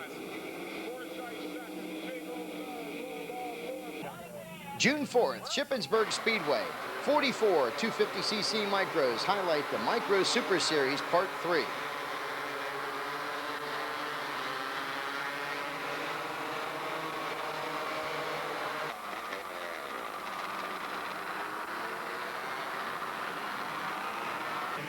Fayetteville's Jimmy Brookins, number 11, wires the field. Jimmy has a disability and drives with all hand controls, but it's no handicap today as the Fayetteville native holds off the best in the business, including Brad McClellan second and Mike Dicely finishing third. After Shep, it's 80 miles north to Selinsgrove. Rob Combs, in his 2nd year of learning the ropes, is among the 18-car field tonight. Rob drifts a little high during his heat race while running well.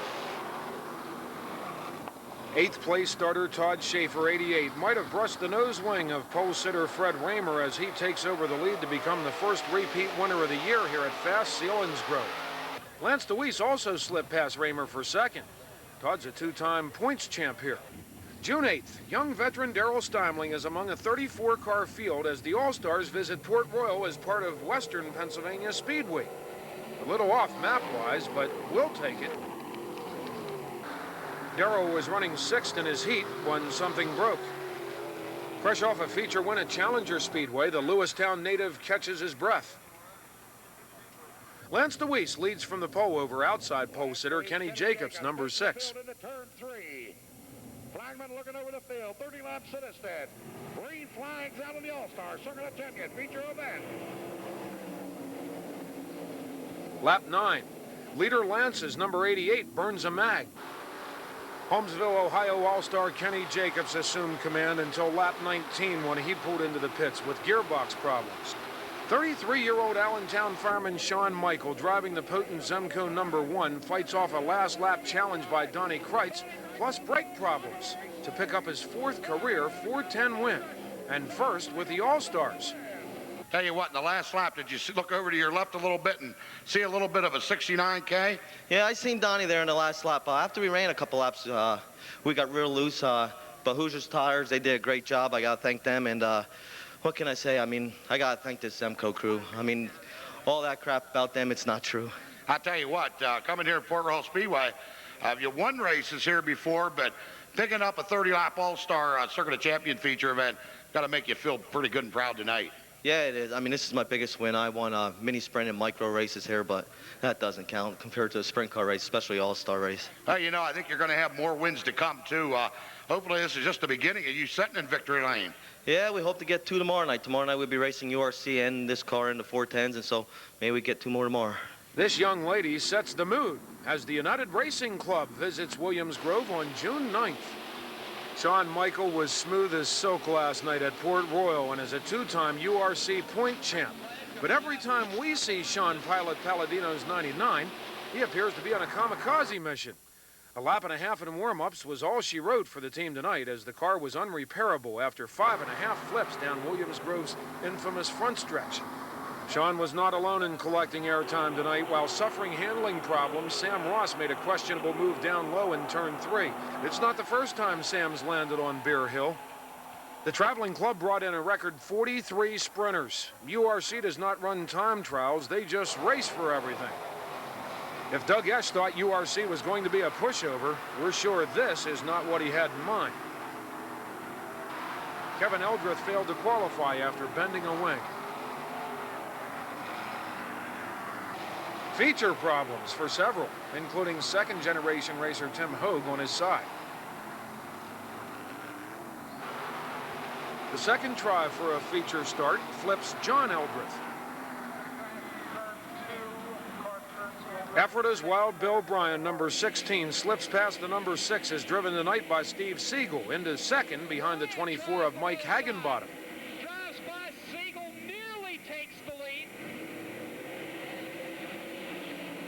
A lap 11 restart appears to work out in the Superior Homes Bryan Excavating Racers' favor, as Bill is on his way to his first URC win since joining the tour 1 year ago.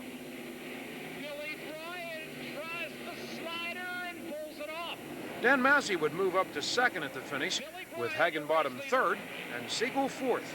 Mr. Clean look-alike with enough hoops to intimidate a longshoreman, Bill credits the club in victory lane. Billy, you gave us a scare there in turn 2. Got awful close to that guardrail. I think I got against the guardrail. I definitely stepped on it there. Billy, getting congratulations here in victory lane. Hey, it's got to feel good to win at the Grove. It feels real good. I haven't won here since around 93 with a 410, and they're just getting that expensive that a low buck guy can't do it and run with them, and URC's not a bad deal other than the travel. You don't spend a lot. I mean, you're still spending money, but you're not spending a lot for what they're paying. And it's, I mean, this is the way we decided to go this year and try and get my confidence back and maybe get my name out and hopefully win a championship. Maybe next year I can get a good sponsor or a good ride 410 again. The 410 regulars also feature a spill in warm-ups. That's Perone Reisner, who made repairs in time for his heat race. 25 410s are Groveside. After initial leader Troy Weitzel dropped out, the Weicker 29 of Jeff Rohrball leads the feature. Kurt Michael is in the Dyer 461 tonight and was challenging Donnie Kreitz 69 for second when he slapped the second turn rail. Sinking Springs Kreitz, who had started 10th, makes the winning pass of Rohrball already on lap 7.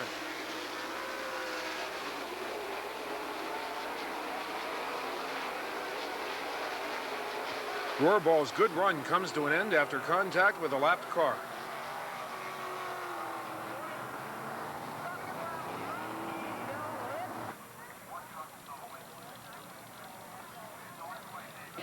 Wright's win came over Fred Raymer and Todd Schaeffer and pulled him into a three-way tie with Keith Kaufman and Lynn Paxton as the all-time sprint winners here with 43 each. We follow the United Racing Club to their annual Saturday night Grandview appearance on June 10th, where 33 wing beauties will not disappoint. The URC is enjoying its best year ever. Dave Gable was among the frustrated after his latest of several spills this year.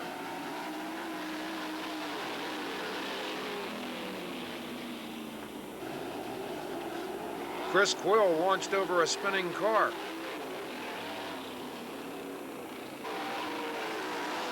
The weekend has not been a good one for Becca Anderson. George Suprick, number 87, leads the 25-lap feature. Fred Kennedy, who ran second for much of the race, crashes out on the backstretch.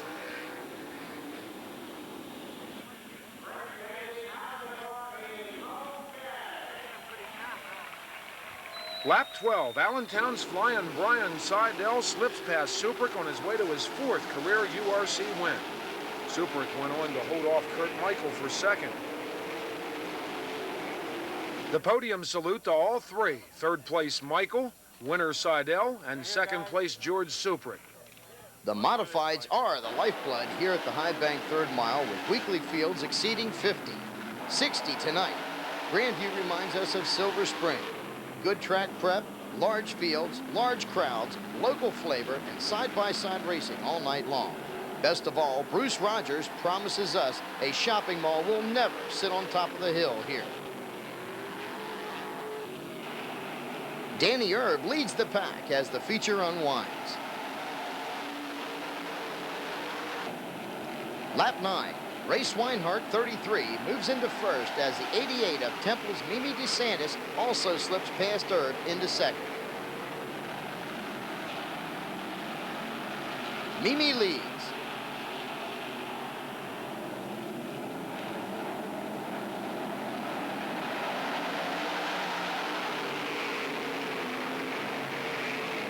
Swinehart tries to retake first from DeSantis, but jumps the cushion, allowing Jeff Strunk to take over second. The final lead change with 5 laps to go. Strunk works first away from DeSantis to become the first 3-time winner here in the NASCAR sanctioned competition. Actually, the side-by-side racing goes on, but hey, it's only a 4-hour tape. DeSantis held on to second with Terry Meitzler third and Swinehart winding up fourth.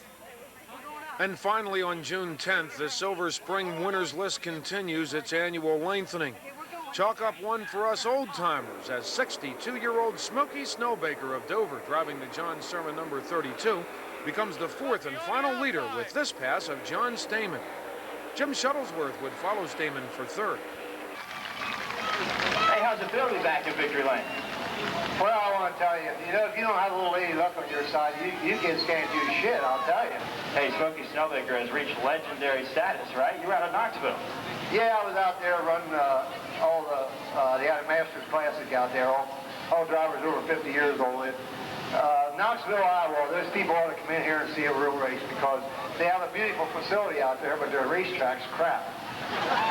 Whoa, guess Smokey likes the water truck. And speaking of water, a constant drizzle wets down the girls as 19 cars compete for a big purse in the New Egypt, New Jersey, Pennsylvania Sprint Car Spectacular. It's June 14th. Time trials plus a series of 10 two-car races called a pole shuffle start Fred Raymer 77 on the pole for the second year in a row here. Raymer leads at the start, but fortunately for the fans, some of the pole shuffling was saved for where we feel it belongs, in the feature race. Billy Pouch slips under Freddie's wheelie on lap 9. Raymer repasses the home track favorite on lap 18. Walker is still in third. Raymer now right on Pouch. Pouch pulls a wheelie. Raymer under him, side by side into 3. Now it's fast Freddie Raymer back in the lead on lap number 18. But it's still not over, as here comes Apple pilot Tyler Walker in this non-stop sizzler in the drizzler. It's a little crooked. Tyler Walker to the outside, now diving inside. Walker under pouch in the second now. Tyler Walker with one more car to go, charging back to the front. Skip Jackson still in front of Raymer. Here comes Walker out to the cushion.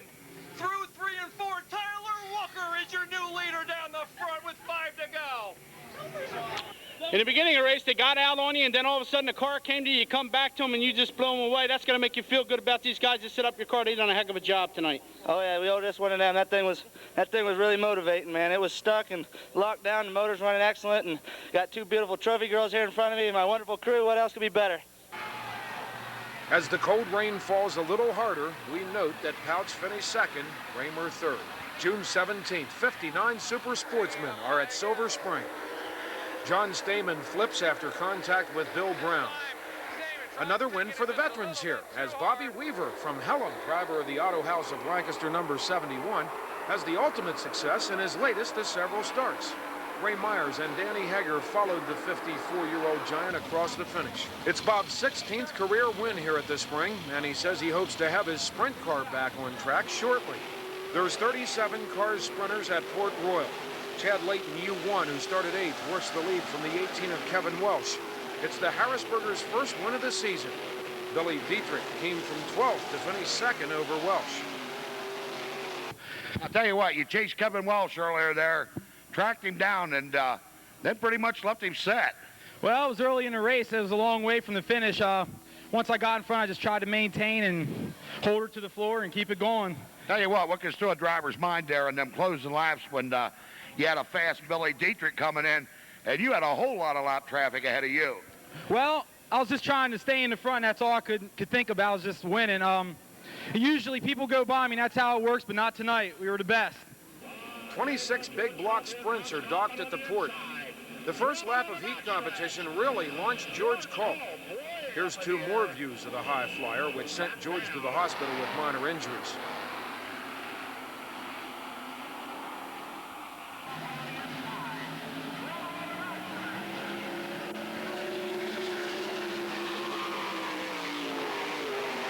The Middlesworth team has its night as 50-year-old Keith Kaufman passes his teammate Todd Hester on the way to his 101st Port Royal win. Shawn Michael followed the potato chip cars in third. 2 of Keith's career wins were in late model competitions, so we all still look forward to the man from Mifflintown's 100th Port Royal sprint car win. And over at Lincoln, 31 regular sprints joined 38 URC sprints and Thunder cars, plus a rain delay and many flips for a very long evening. Here we display 410 spills by Nicky Young, Tyler Walker, and John Garrett. The fans who waited until Sunday morning saw a thriller and a new winner. Gettysburg's Jimmy McBee, driving the Niederer Sanitation number 10, loses the lead to Steve Siegel briefly on the 17th lap before retaking first on his way to his first sprint car win. McBee will get it back in 3 and 4.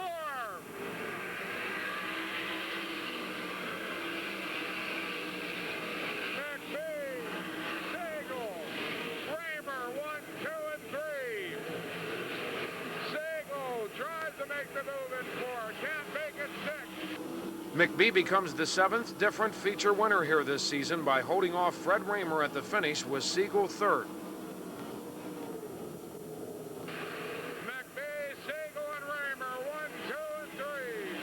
Steve got you on that one restart. What was going through your mind? I figure I better get my shit together and get going or he's going to blow by me. Well, you made a move on him. You might have surprised him up there in the 4th turn. That kind of surprised me, too. This car's been very strong. You've been very strong. You've led some laps here the last few weeks. Finally hung on. Yeah, we've been kind of struggling when it blows off and gets kind of slick, and this deal tonight was just our deal, and, you know, this rain helped us. United Racing Club action begins with a spill by Pete Green.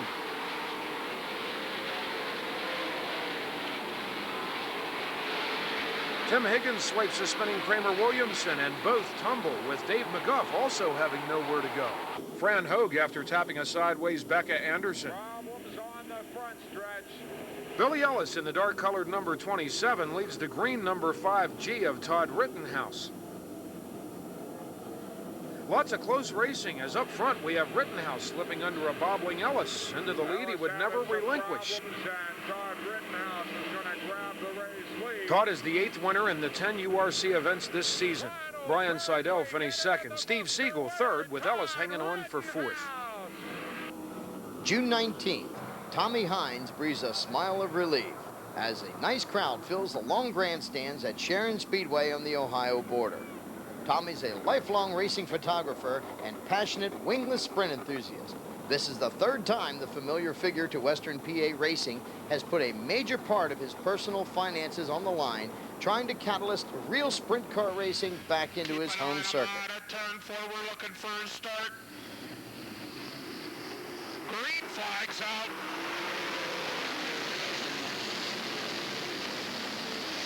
A.J. Watson will take the lead as we file down a backstretch. California's Troy Klein, number 11, and Indiana's Dave Darlin, 25, both slip under Frankie Kerr and take after the leader, A.J. Anderson, in the cream-colored number 320. Troy Klein down low. Dave Darlin right now biding his time. For the lead off of turn 2, Troy Klein will take over the lead. After Klein took command on the 11th circuit, Darlin relieves Klein of the first position on the 28th lap. With 22 cars on hand, the Tommy Hines Wingless Challenge would go 40 laps without a fuel stop. The late race caution assisted local driver Rob Cheney, number 42, as he makes an all-out assault on the leader, coming around with 2 laps to go. But the slide job doesn't stick, and it's Darlin over Cheney and Klein at the finish of the racy event.